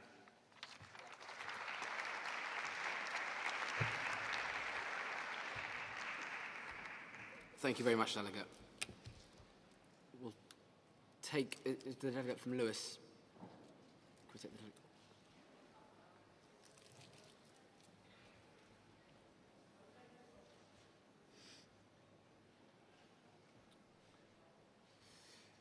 Delegate, you also have 3 minutes. Thank you, Chair. I'm really pleased to move this amendment from Lewis CLP. It's actually one of the most beautiful parts of the country. It's set on the South Downs with spectacular views of the Downs, the cliffs and the English Channel. In fact, there's only one thing wrong with it. We don't have a Labour MP. We do have a very enthusiastic band of members. Only this weekend for a town council by-election in Newhaven, we've got a dozen people out, and it would have been 2 more if we weren't both here at conference. We want to be able to select a prospective parliamentary candidate early and to be out there bringing our message to voters in the area. We know we've got a really steep hill to climb, but that's why we want to start early. We want to elect our candidate, get them known in the area, campaign with them to get our really excellent messages across. And gradually we can build support. But inevitably, we will be twinned with a target seat, and so we will be expected to go to a different area to be campaigning there.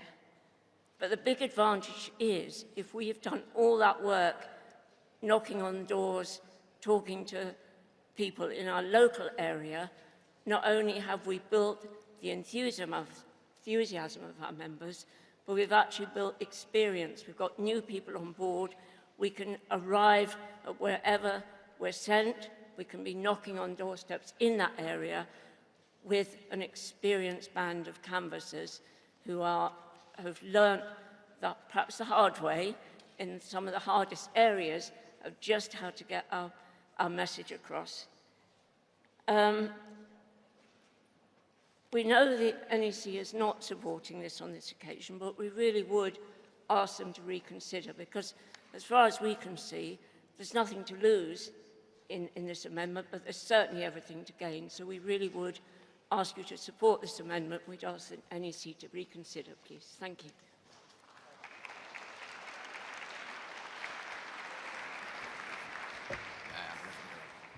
Thank you, Delegate. Can that be formally seconded so we have more time to debate? Just from the floor. Perfect, thank you. So, colleagues, I understand many delegates will have varying views on those amendments and the NEC amendments that we're proposing.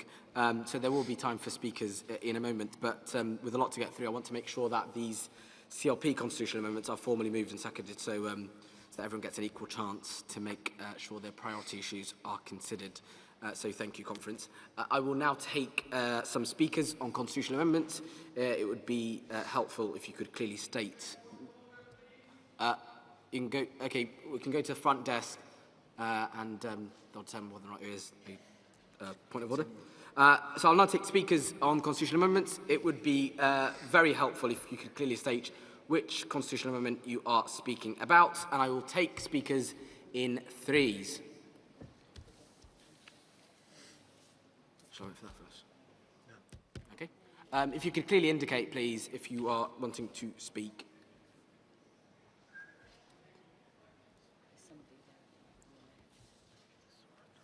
I see a delegate there, in the red top. I see a delegate there, in the white top. I see a delegate there. I can't see what you're wearing, but there's only one delegate indicating. So yeah, delegate over there. Yeah. Thank you.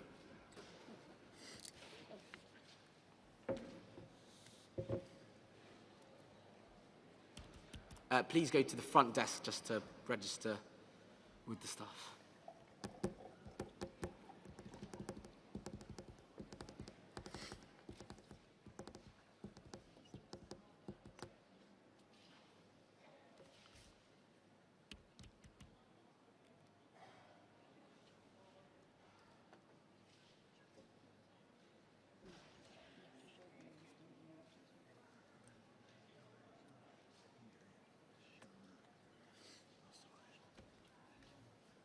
Should we let him have his point of order then? Okay. Thank you. I'll take the first delegate. Thank you. Thank you, Sarah Russell from Leicester, speaking against card vote 6. It can be incredibly difficult ensuring that every resident in every part of the country has a Labour candidate to vote for. In some parts, we're fighting one another to be able to stand, but in others, it is incredibly tough. There are people who don't want to stand as paper candidates, and it is wrong for us to not, as a party, be making sure that in every single election we are standing candidates. It shouldn't matter if they already have a place on the NEC or a regional board or a councillors or anything else. Actually, we need people to be able to vote for Labour representatives wherever they are, so vote against card 6.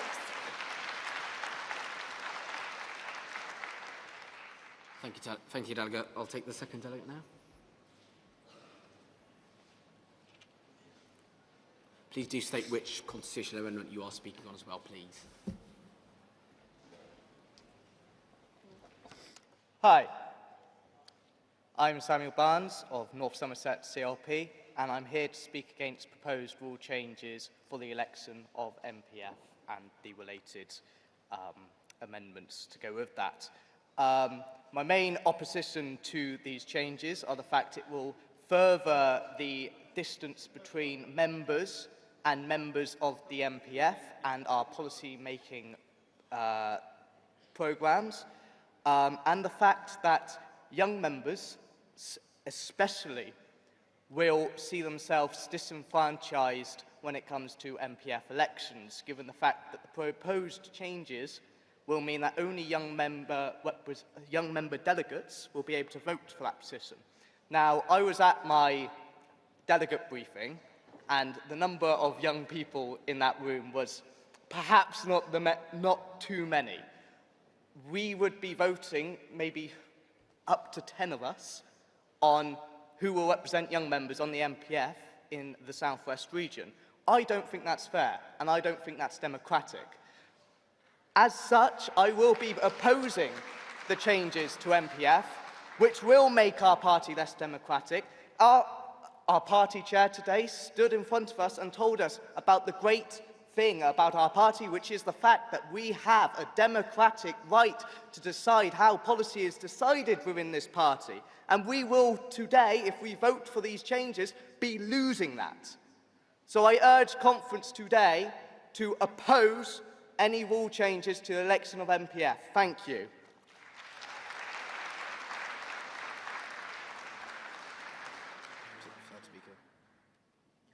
Okay, I'll take the third speaker.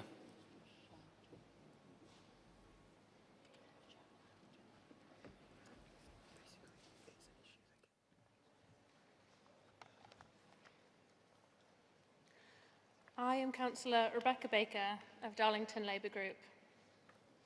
I'm a first-time delegate and first-time speaker. Thank you. I'm in support of Card Vote 5. I am pleased to say that we are the largest party in Darlington Local Authority and we hold power. Being elected into local government means our residents have put their trust in us to represent them. Our Labour Group discusses the biggest issues and the most sensitive issues facing our community.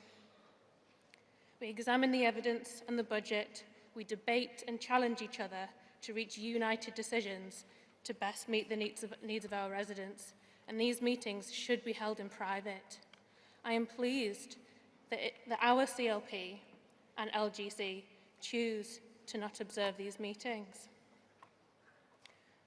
Our local government is held accountable by local party members at CLP meetings, and our residents hold us to account at public meetings and in the ballot box. So I'll ask conference to vote for Card 5 of the NEC rule changes. Thank you, conference.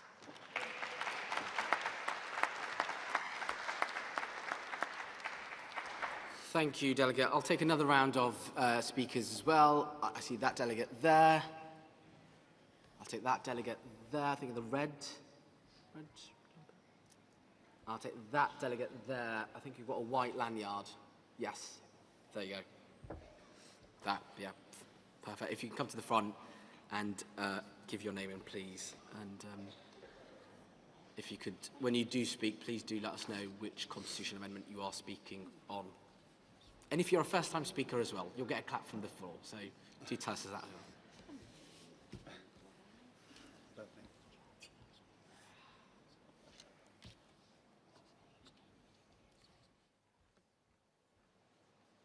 Conference, I'm Councillor Esther Barrett from Crawley CLP. I'm a first-time delegate and first-time speaker. I'm speaking against Card Vote 6. It's often incredibly difficult to find people to stand as paper candidates in elections. We shouldn't be preventing people from doing that just because they serve on committees. Our small CLPs need as many options as they can get. We have MPs and councillors who serve on committees from across the UK. Forcing them to stand down every time they're up for re-election risks us losing valuable knowledge and experience. Lots of our NEC, REC and staff members represent their communities as local councillors.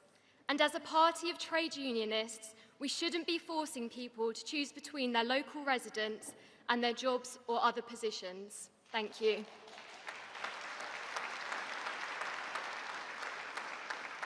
Delegate. Can we take the next speaker, please?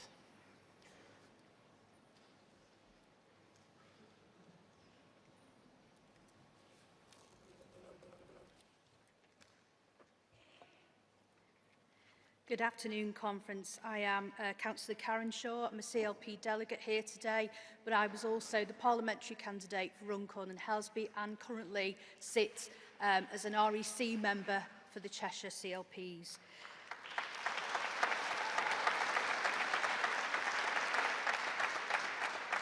So first of all, I'd like to associate myself with some of the comments that have been made already about how difficult it is to find candidates to stand for election in CLPs. And we know that all of the jobs are usually dished out amongst a small number of people. And the second point I want to make is that we have lots of MPs and councillors who serve on committees. And what are committees there for? Well, certainly the Regional Executive Committee is there to help people campaign and win elections. We are there to get as many Labour representatives into public office as we possibly can. And what do we need to do that? We need knowledge, we need skills, we need expertise. And that's why I am against, I'm afraid, the Bracknell amendment, because it will mean that we will lose far too much knowledge, skills and experience, which is absolutely invaluable for training new activists to get people elected and over the line. And finally, we've got lots of staff members as well who sit on these committees, and they might be a local councillor. And we're trade unionists. Why on earth would we want to make our members choose between their jobs and their communities just because they're serving on a committee? Thank you. Thank you very much, Karen.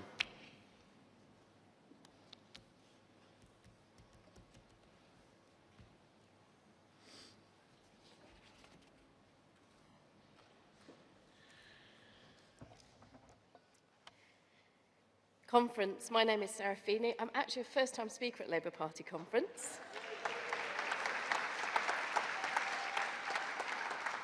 I'm also a delegate for Rugby CLP, and I'm speaking to you today to encourage you to vote against Rule Change 6. Conference, I suppose for my sins, I also address you as the LGC Secretary for our borough group, someone who relies on our volunteers' free time to conduct local government interviews and appeals. And I know there are plenty of people in this room who've done appeals and interviews for me and have spent hundreds of hours doing such things. So I'm sure we can all agree that the Labour Party wants the very highest calibre of candidates and councillors to carry us through our elections into the next general election. And it shouldn't be, as the previous speaker said, that we exclude members by the virtue of other positions they may hold within our party. The regional board allows us to keep the integrity in our selection processes, and there are mechanisms in place to stop any conflicts of interests. So I say to you, we ought to be grateful and applaud all of those volunteers who diligently conduct our interviews for us, who also serve in our committees and on our boards. And I'll be honest with you, if they want to stand for council, we really should be encouraging them. Thank you.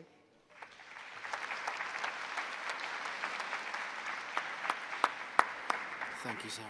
Thank you. I'm feeling generous, and we're running quite early, so I'm going to take one more round, one final round. I'll start on that.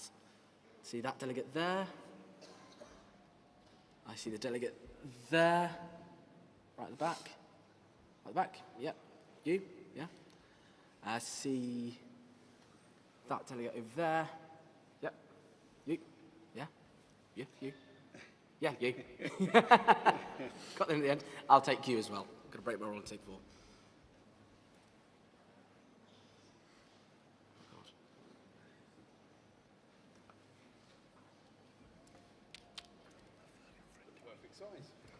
Good afternoon, conference. Welcome to a historic next 2 minutes. This is the last time you will ever hear, if the rule change goes through, which I support, from a chair of the Association of Labour Councillors. My name's Vince Maple, and I've been very proud to hold that role for the last 2 years. But the thing is, thank you for that 2 claps over there. Thank you. The reality is our rule book needs to catch up with the legislation that our government is putting through at the moment. Really important legislation. We heard this morning about passing powers down to communities, working collaboratively and collectively. Think about that.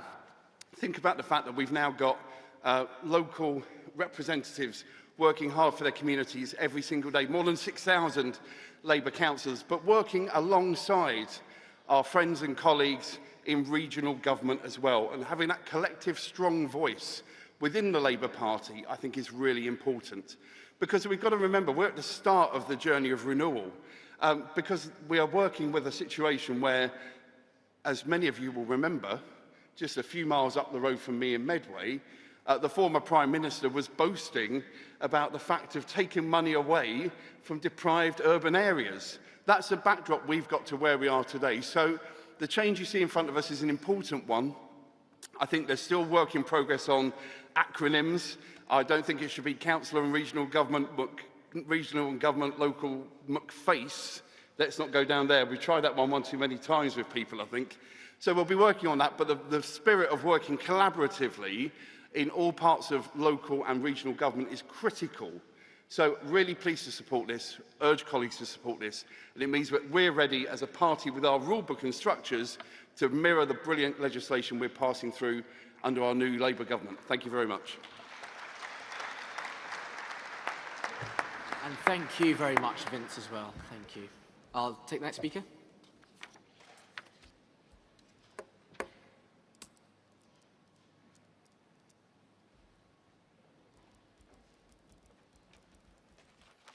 Good afternoon, Conference. I'm Councillor Tirath Dat, representing Sandwell. First-time speaker. Thank you. So in Sandwell, we have, wait for it, 63 Labour councillors. But as I'm sure you can imagine, group meetings can sometimes be quite fraught. As we're making very difficult decisions impacting our residents' lives. And that's why, Conference, I'm speaking in favour of Card Vote 5. Conference, my colleagues and I are doing the hard yards in our communities, often dealing with and debating very sensitive issues. We should be able to do so as the Labour group in a safe space where there can be robust debate and councillors can voice their opinions ahead of important full council meetings. Conference, this is not about accountability. One of my favourite things about being a Labour Party councillor is liaising with the members I represent. I enjoy keeping them up to date on things. Regardless of today's vote, I will continue to do so through CLP reports, direct conversations, and of course through the branch. Thank you.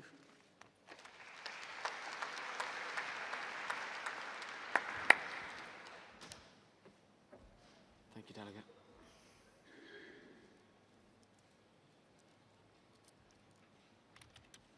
Conference. My name's Lenny Rolls. I'm a councillor in Gravesham. I also stood as the candidate in the Weald of Kent and the Kent Police and Crime Commissioner elections, but this is my first time speaking to Conference. Today I'm speaking against Card Vote 6. The reason for this is that I, like many of us in the room, have been out alongside our hard-working Labour staff. They work alongside us day in, day out, as do the NEC, and I think to prevent them from standing as councillors or any elected position is absolutely wrong.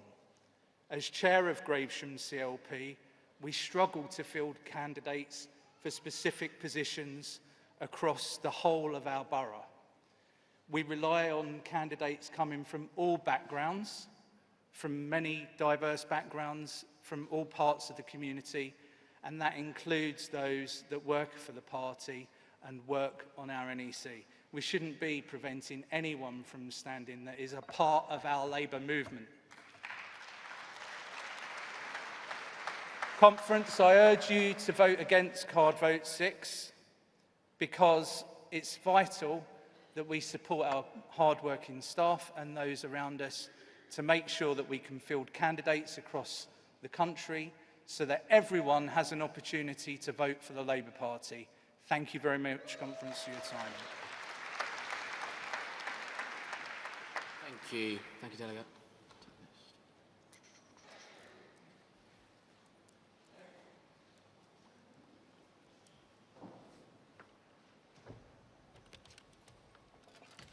Hello, good afternoon, Conference. My name is Victoria Bamishile and I'm one of the councillors for Milton Keynes. I'm representing Milton Keynes North. Thank you very much. It is my first time speaking and it is also my first time as a delegate. Friends, I'm here to support the NEC rule changes, especially the safeguarding improvements. Since the EHRC report in 2020, our disciplinary processes have improved, making our party safer and more accountable. But we must keep going. These updates will allow us to remove individuals who've committed serious offences but only received a police caution. It's a small but vital step. So please support the NEC changes. Thank you.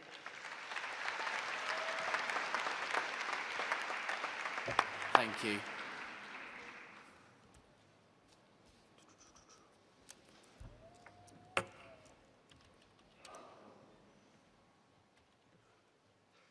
Hello, Conference. David Landon-Cole, Huntingdon CLP.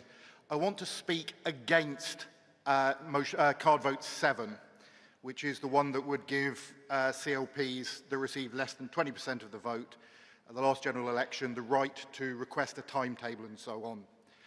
I've lived in CLPs where that would come into play.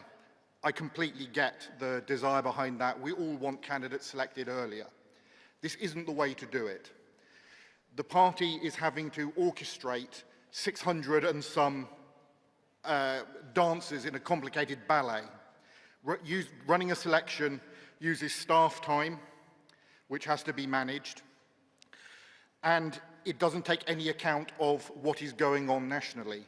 As written, a CLP could ask the day after a general election to start selecting its candidate for a general election in 5 years' time. That automaticity that's in the text as we've got it is just a recipe for causing problems and actually slowing down the process of selecting candidates by adding more work onto officers. Thanks very much.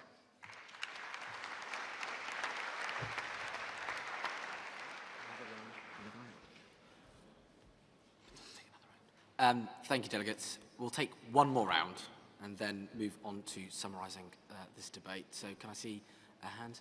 See delegate in the corner there.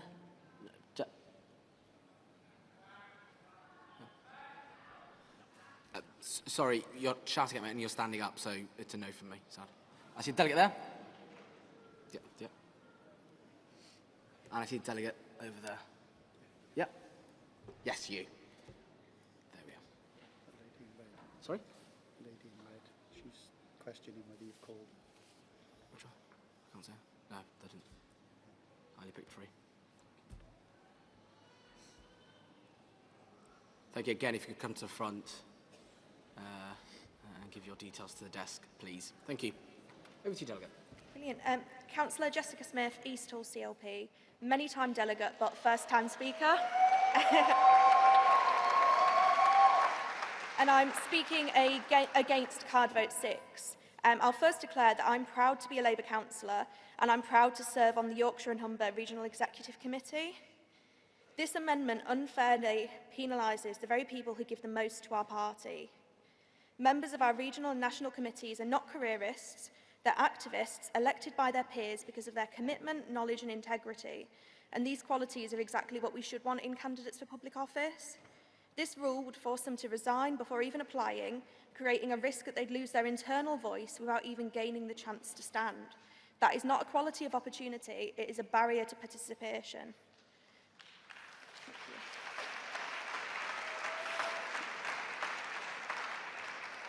We already have checks and balances to ensure fairness in selections.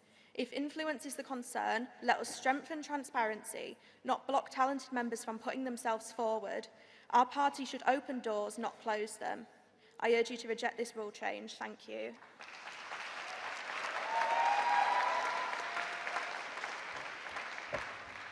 Delegate.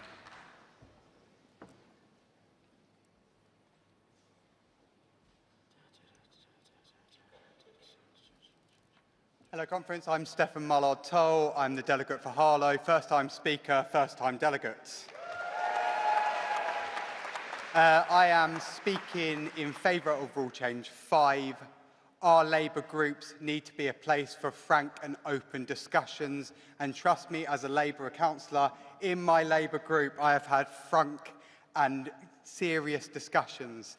We need to give them the space to have these in private and have their disagreements in private, so when they come out in public, they are a united force. Our councillors are the backbone of this movement.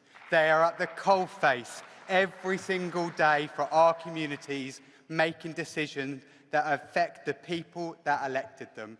Please vote in favour of rule change 5 so you can give them the space to carry on doing the jobs that they were selected and elected to do. Thank you, Conference.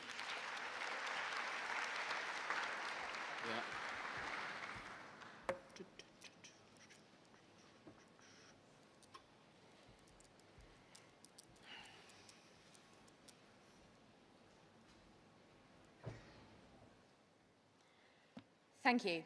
I'm Councillor Rebecca Everett from Erewash, and I am urging people to vote against card vote number 7.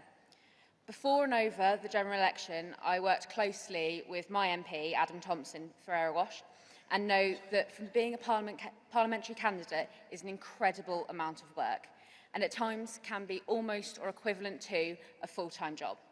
This is a huge commitment for anyone, and 3 years is a heavy time commitment. The amendment would increase pressure for those who cannot commit for that long, and that will create a huge disadvantage for women and people who are have caring responsibilities. I want the Labour Party to ensure that people from underrepresented communities continue to be represented in Parliament, and that means more flexible timeline for candidates. 3 years is just too long. A sensible timeframe for candidates is incredibly important to ensure that priorities such as local elections are achieved at the correct times. So I urge delegates to vote against this amendment. Thank you.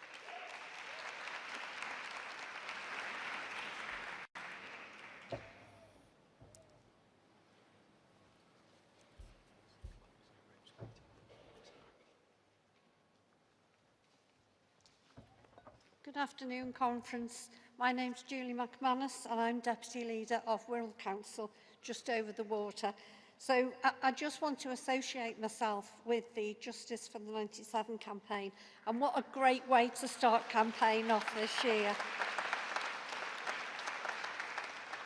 I'm here to speak in favour of the NEC rule changes, in particular Card Vote 5, and those in relation to Labour in local government.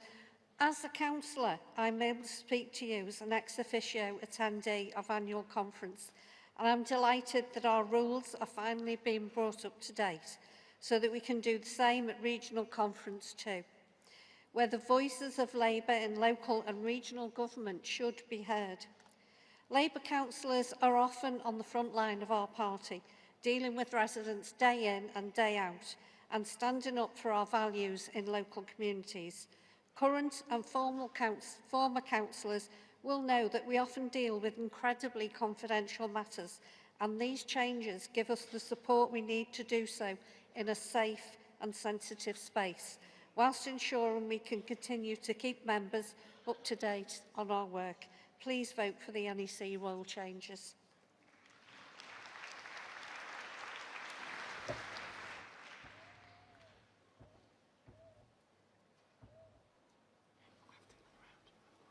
Okay, I'm going to take one more round. I keep saying one more round of speeches, but no, it's not really one more round, is it?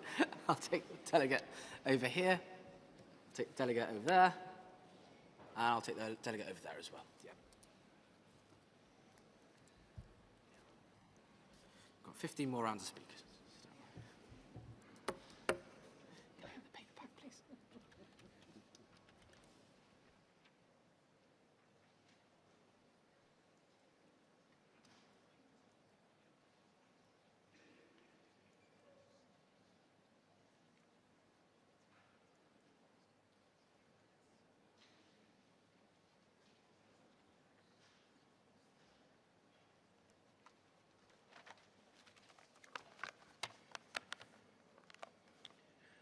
Thank you, Conference. Not my first time here, but hoping for another great conference, as I remember. I'm here to speak against card vote number 5, specifically regarding the removal of group observers. Now, in my relatively short time in the Labour Party, compared to many people in this room with only 6 years, the local group observers, for many young people who have aspired to become councillors, that has been their first interaction with how council and Labour groups operate in local authorities. It's shown them how that works. It's given them a taste of what it's like being a councillor. And that kind of access is so important. If the doorstep is where young activists first get engaged with the Labour Party, then group observers and observers to local authorities is where Labour councillors and young Labour activists first get a taste for what it is to be a councillor. So I implore Conference to please vote against this motion. There are plenty of changes in here that make sense, but that alone means I cannot support it.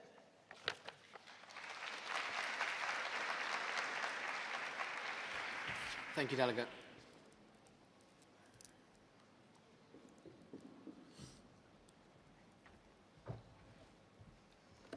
Hi, I'm Hope, first-time speaker, third-time delegate. And I want to encourage conference very strongly to vote against Card 6. In the last few years, I've travelled all around the country to various campaign days, and I've been supported by the amazing Labour staff. They've tirelessly driven us everywhere. They've provided us cake, coffee, and invaluable knowledge. To stop people from running for office, especially in smaller wards and CLPs, especially those with amazing and invaluable knowledge, is just not what our party should stand for. We should be encouraging people, no matter who they are, especially those knowledgeable, to run for office. So, if somebody wants to run, especially if they are qualified, why stop them? Therefore, I encourage Labour Conference to open doors, especially to these people. Thank you very much.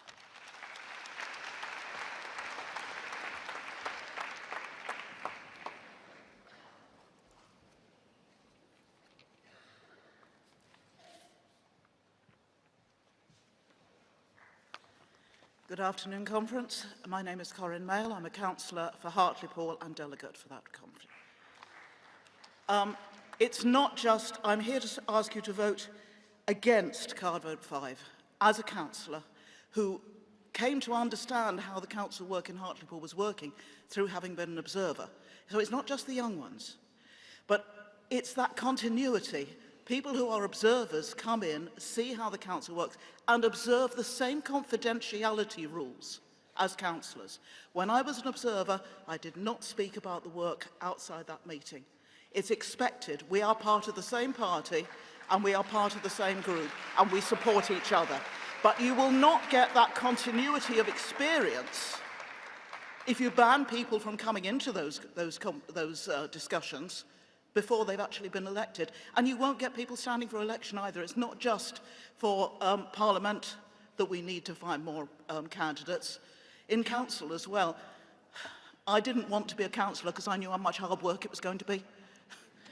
But it was being as an observer made me realise that how dedicated our group were and how I wanted to be part of what they were doing. And you need to get more people to stand. I stood because there was that need. We won't get them if we bar everyone who's not already in the group from finding out what the group's doing. Thank you.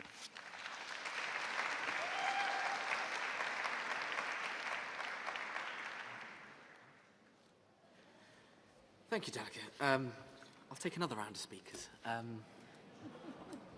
It's been a lively debate, come on. Please, you could indicate I would. I can't see anyone with a hand up. I can see Delegate there. I see Delegate there. Right back. Yeah. I didn't know if that was a heckle or a cheer. And the Delegate over there. Yeah. There we go.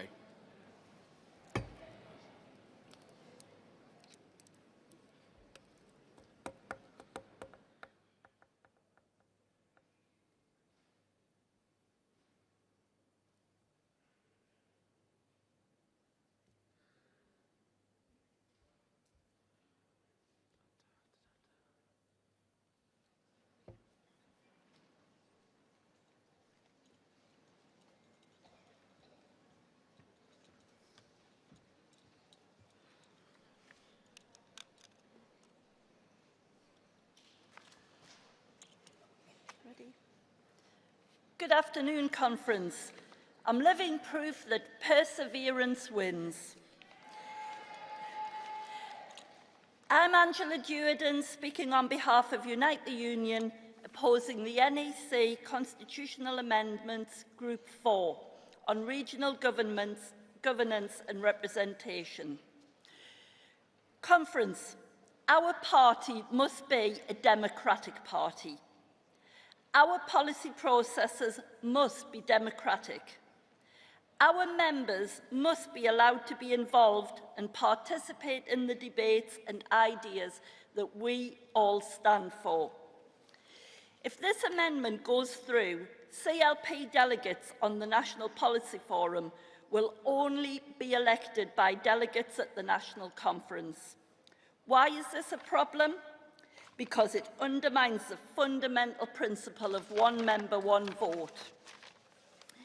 Members from small CLPs will lose out. Not all CLPs can afford to send delegates to conference.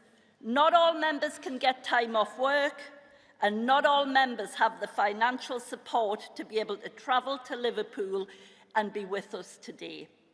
Conference, our membership, is our party. It's our members up and down the country that are canvassing in their communities. It's they who are on the doorsteps, talking to their neighbours and talking to colleagues in the workplaces. They must not be excluded from the chance to shape the policies of our party and the platforms that we campaign on. Rather than taking their voices away, we should be looking for ways to help members participate more, not limiting them. I urge you, let each member do their part. Allow each member their vote. Conference, please oppose this motion, this amendment.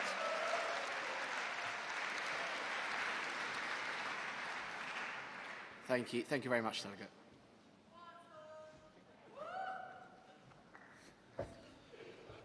Solomon Cuthbertson, Edinburgh Central CLP and Chair of Scottish Young Labour. I'm asking you to vote against card vote 6.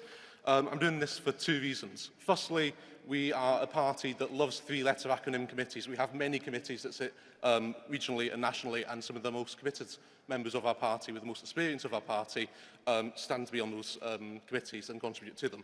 We shouldn't be punishing people who are putting spare time into this party and into the Labour movement by stopping them from serving their communities. The thing I did notice was that comma placement is quite important, and I believe the wording of this amendment would mean that members of the National Policy Forum, Young Labour and Labour Students' committees, some of the other party units that have national and regional committees wouldn't be able to stand in selections. And I'm not sure how many of you in the room will be a member of one of these regional national committees, but there are lots and lots of people. So it's stopping some of the people who put the most effort into our party in their spare time from standing for these positions. So I'd ask you to vote against card vote 6. Thank you.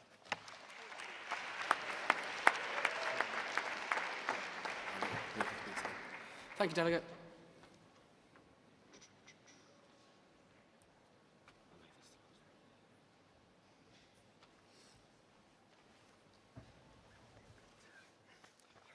Councillor Carl Wilson, North East Links Council in Yorkshire and Humber.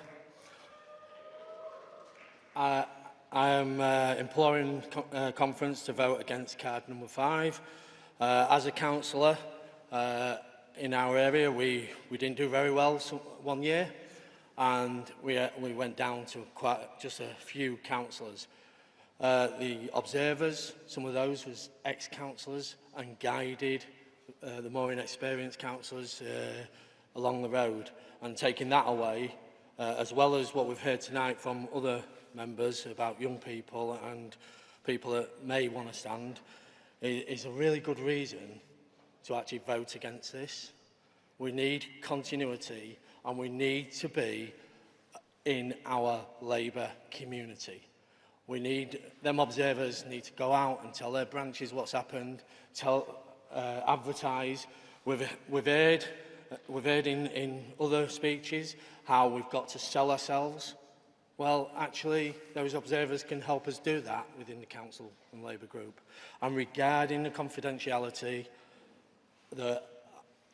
I'm absolutely horrified that people think that our brothers and sisters don't keep the confidentiality in those meetings. Thank you very much.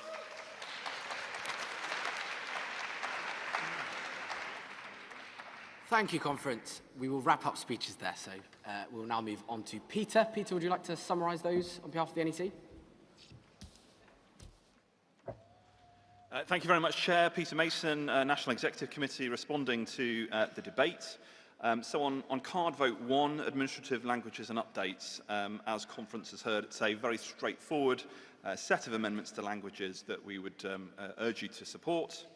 On card vote 2, certainly we've heard from a delegate on the floor of the importance of ensuring that we are taking our safeguarding duties incredibly seriously as a party and ensuring that we regularise the situation that enables us to take action in circumstances where individuals have received police cautions, currently which we're not able to do under the rules, despite the return of our ability to deal with criminal convictions. Card vote 3, and therefore on card vote 2, sorry, I should say that we urge conference to vote in favour of card vote 2. On card vote 3, on updates to CLPs, again, no debate on conference floor, so we would encourage conference to vote in favour of card vote 3. On card vote 4, regional governance and representation, to offer some reassurance to the delegate on the MPF and voting for youth delegates for MPF, conference will note the updated language in the COC report that makes clear that in future we are anticipating that all delegates under the age of 27 have the ability at conference to vote for youth delegates to the National Policy Forum. We understand the points raised in relation to the election process for the National Policy Forum. I think we have seen over the last certainly few years diminishing participation in the MPF OMOV ballot. And it's worth remembering, Conference, that you are sovereign, that Conference is the sovereign body of the Labour Party. And indeed, you already, through the process of voting for the CAC, the NCC and certain divisions of the NEC have the responsibility of electing delegates onto other democratic elements of the party. On card vote 5, Labour in local government, we've certainly heard some debate over observers. I would say, looking out to some of my wonderful group, the London Borough of Ealing, that I'm so proud and privileged to be able to lead, it is absolutely the expectation of every member of every Labour group right across the country to be feeding back to their CLPs and ensuring that all parts of the Labour movement within your localities understand the priorities and the delivery of Labour in local government. The rule change refers specifically to the need for confidentiality in principal authorities where there are fiduciary responsibilities that councillors must be able to perform in a confidential manner. We would not anticipate or expect that those who don't hold those duties are participating in confidential decisions around, for example, staffing matters relating to employees in local government. And so therefore, in card vote 5, we'd certainly urge Conference to vote in favour, and in doing so, welcome regional mayors to the family of local government in our representative body. On card vote 6, Bracknell CLP, I think we would say that we certainly understand the sentiment that Bracknell CLP moves that rule change. But I think from the overwhelming contributions of Conference that we've heard, it is incredibly important that we are able to field candidates in every constituency and in every council seat. And sometimes that does require the use of staff and indeed representatives on our democratic forums. So we don't want to introduce into the rule book rules that are going to disable us from being able to do that. And it's a very practical reason, therefore, that we are asking Conference to vote against card vote 6. Likewise, on card vote 7, Lewis CLP, again, we absolutely understand the motivation behind wanting to bring forward parliamentary selections. And I think we heard passionately from the delegate about the role of being able to select candidates in the context of encouraging campaigning. We want CLPs and we want regions to be able to campaign all year round, and that shouldn't necessarily involve only having to have a parliamentary candidate in place. And hopefully Conference will serve as a great example as to how all of you can get involved even more so outside of an election cycle. But very practically speaking, Conference, whether it is a conference to organise, a deputy leadership election to organise, or indeed responding to by-elections and so much more, it's entirely appropriate that we have flexibility in setting timetables for the party to be able to select its candidates, and we certainly note the desire of all CLPs to be able to select their candidates in good time. So therefore, we would ask Conference to vote against card vote 7. And with that, thank you.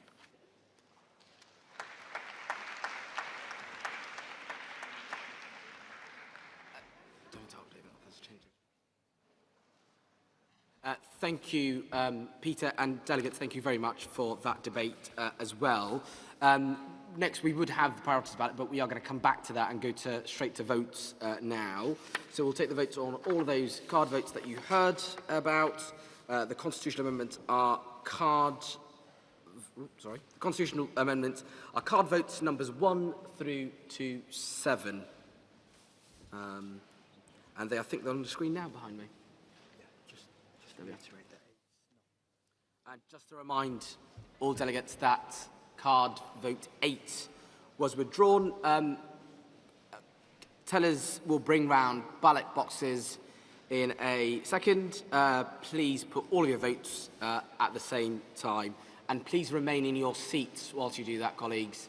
It just makes it easier to get ballots.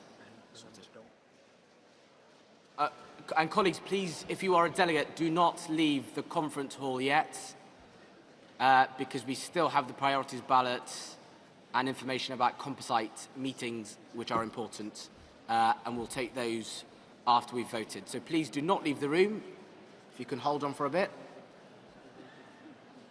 And please remain seated, just so we can get these votes done in an orderly fashion.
Delegates, if you wouldn't mind, please remain in your seats and in the conference hall as well. And if you've not voted, and if you can you please just put your ballots up in the air? There are lots of colleagues here, which I think is London region. We need a ballot box. There are colleagues there, I think, in the GMB that also need a ballot box. Not you, Kieran, don't worry.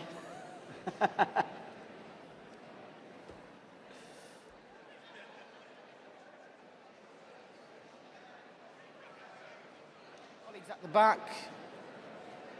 Any votes left there?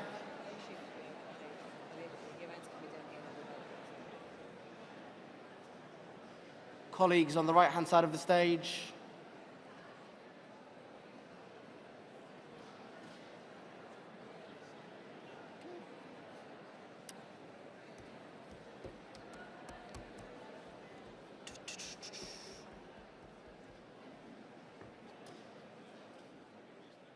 Democracy in action. We love to see it.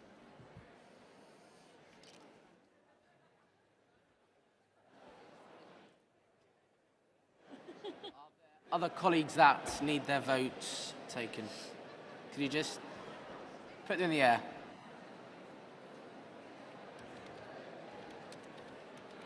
Can't see any more.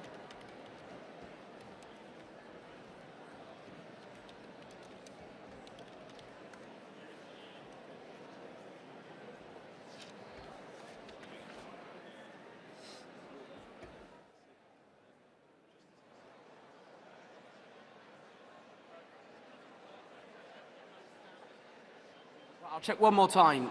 Is there anyone that hasn't voted yet? A few in the front here still. Oh, where? I can't see them.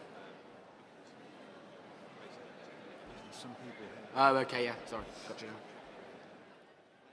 It's still London region that needs to vote, isn't it? Some at the back down there. Oh, okay. Colleagues right at the back as well, yeah. London region, have you all voted? Okay, good.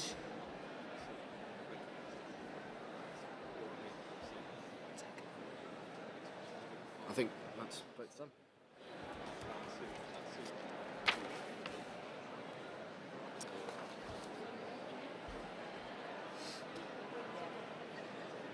Someone you can call. Yeah, someone's going to.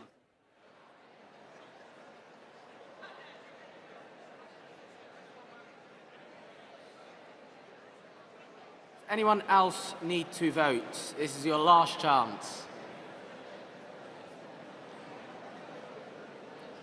Okay. I think that is the vote concluded. The results will come tomorrow. Prior to ballot results? No, Colleagues, thank you very much. The results of those card votes will be announced tomorrow morning, I presume, in CAC2. And we've got the composite room, so we can call that busy now. Perfect, brilliant. We'll move on to the priority ballots. Apologies for the delay, colleagues. So conference will move to vote on today's business. No, sorry, the script's completely changed now. Let me try this again. Conference, I'll now ask our Chief Scrutineer, Izzy Lenger, to present the results of the priorities ballot. She's done a job on this. Welcome, Izzy. Thanks. Chair, Conference, Izzy Lenger, Chief Scrutineer. It's an absolute honour to be your Chief Scrutineer again this year, and it's wonderful to see so many of you this afternoon. I will now give the results of the priorities ballot, which determines the motions that will be debated at this year's conference. The ballot was divided into two sections, one section for CLPs and one for affiliated organisations. The National Executive Committee has agreed that the 7 priority subjects achieving the greatest percentage of votes cast in the CLP section and the 7 achieving the greatest percentage of votes in the affiliated organisation section will be timetabled for debate. However, should any subject area be selected in both sections, then the subject area with the next highest ranking vote from the appropriate section will be added to the list, ensuring that the net result will be that 14 priority subjects are selected, 7 by CLPs and 7 by affiliated organisations. So I will now announce the results of the CLP section. Animal welfare, cleaning up our community's fly tipping, high streets, NHS dentistry, skills, violence against women and girls, misogyny and domestic abuse, and lastly, water. The results for the affiliate section is as follows: AI and our rights, guaranteed hours, industrial energy prices, public sector workers, public spending, staffing and adult social care, and subsidiary companies and insourcing. These are therefore the 14 topics that will be timetabled for debate, A full breakdown of the results will be published in tomorrow's CAC report. The meet point and times for compositing will be displayed on the screen in the main hall above. Thanks so much, conference.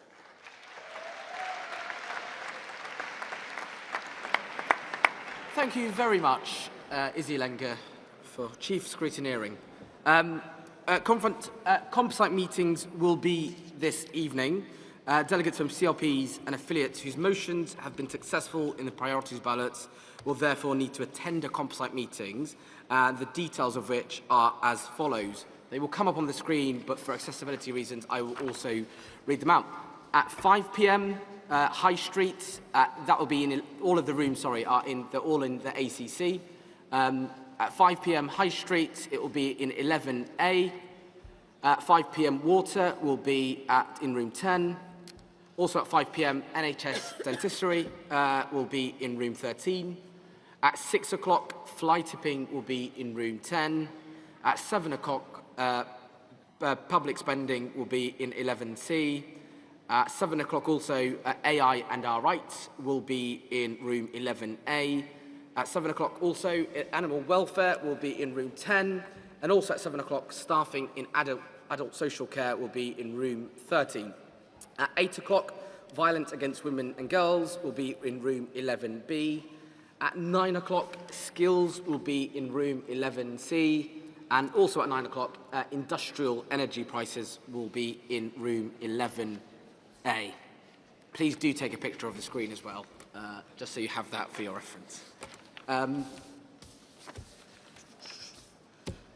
Okay, conference, before we adjourn, delegates, please can you not leave your bags in the main hall between sessions, as they will be removed. For those delegates going to composite meetings, all the rooms, as I said, are in the ACC, which is across the bridge from the exhibition centre, and start times, as we've just illustrated, are on the screen. Conference now stands adjourned until 10 a.m. tomorrow morning, and enjoy your evening's conference.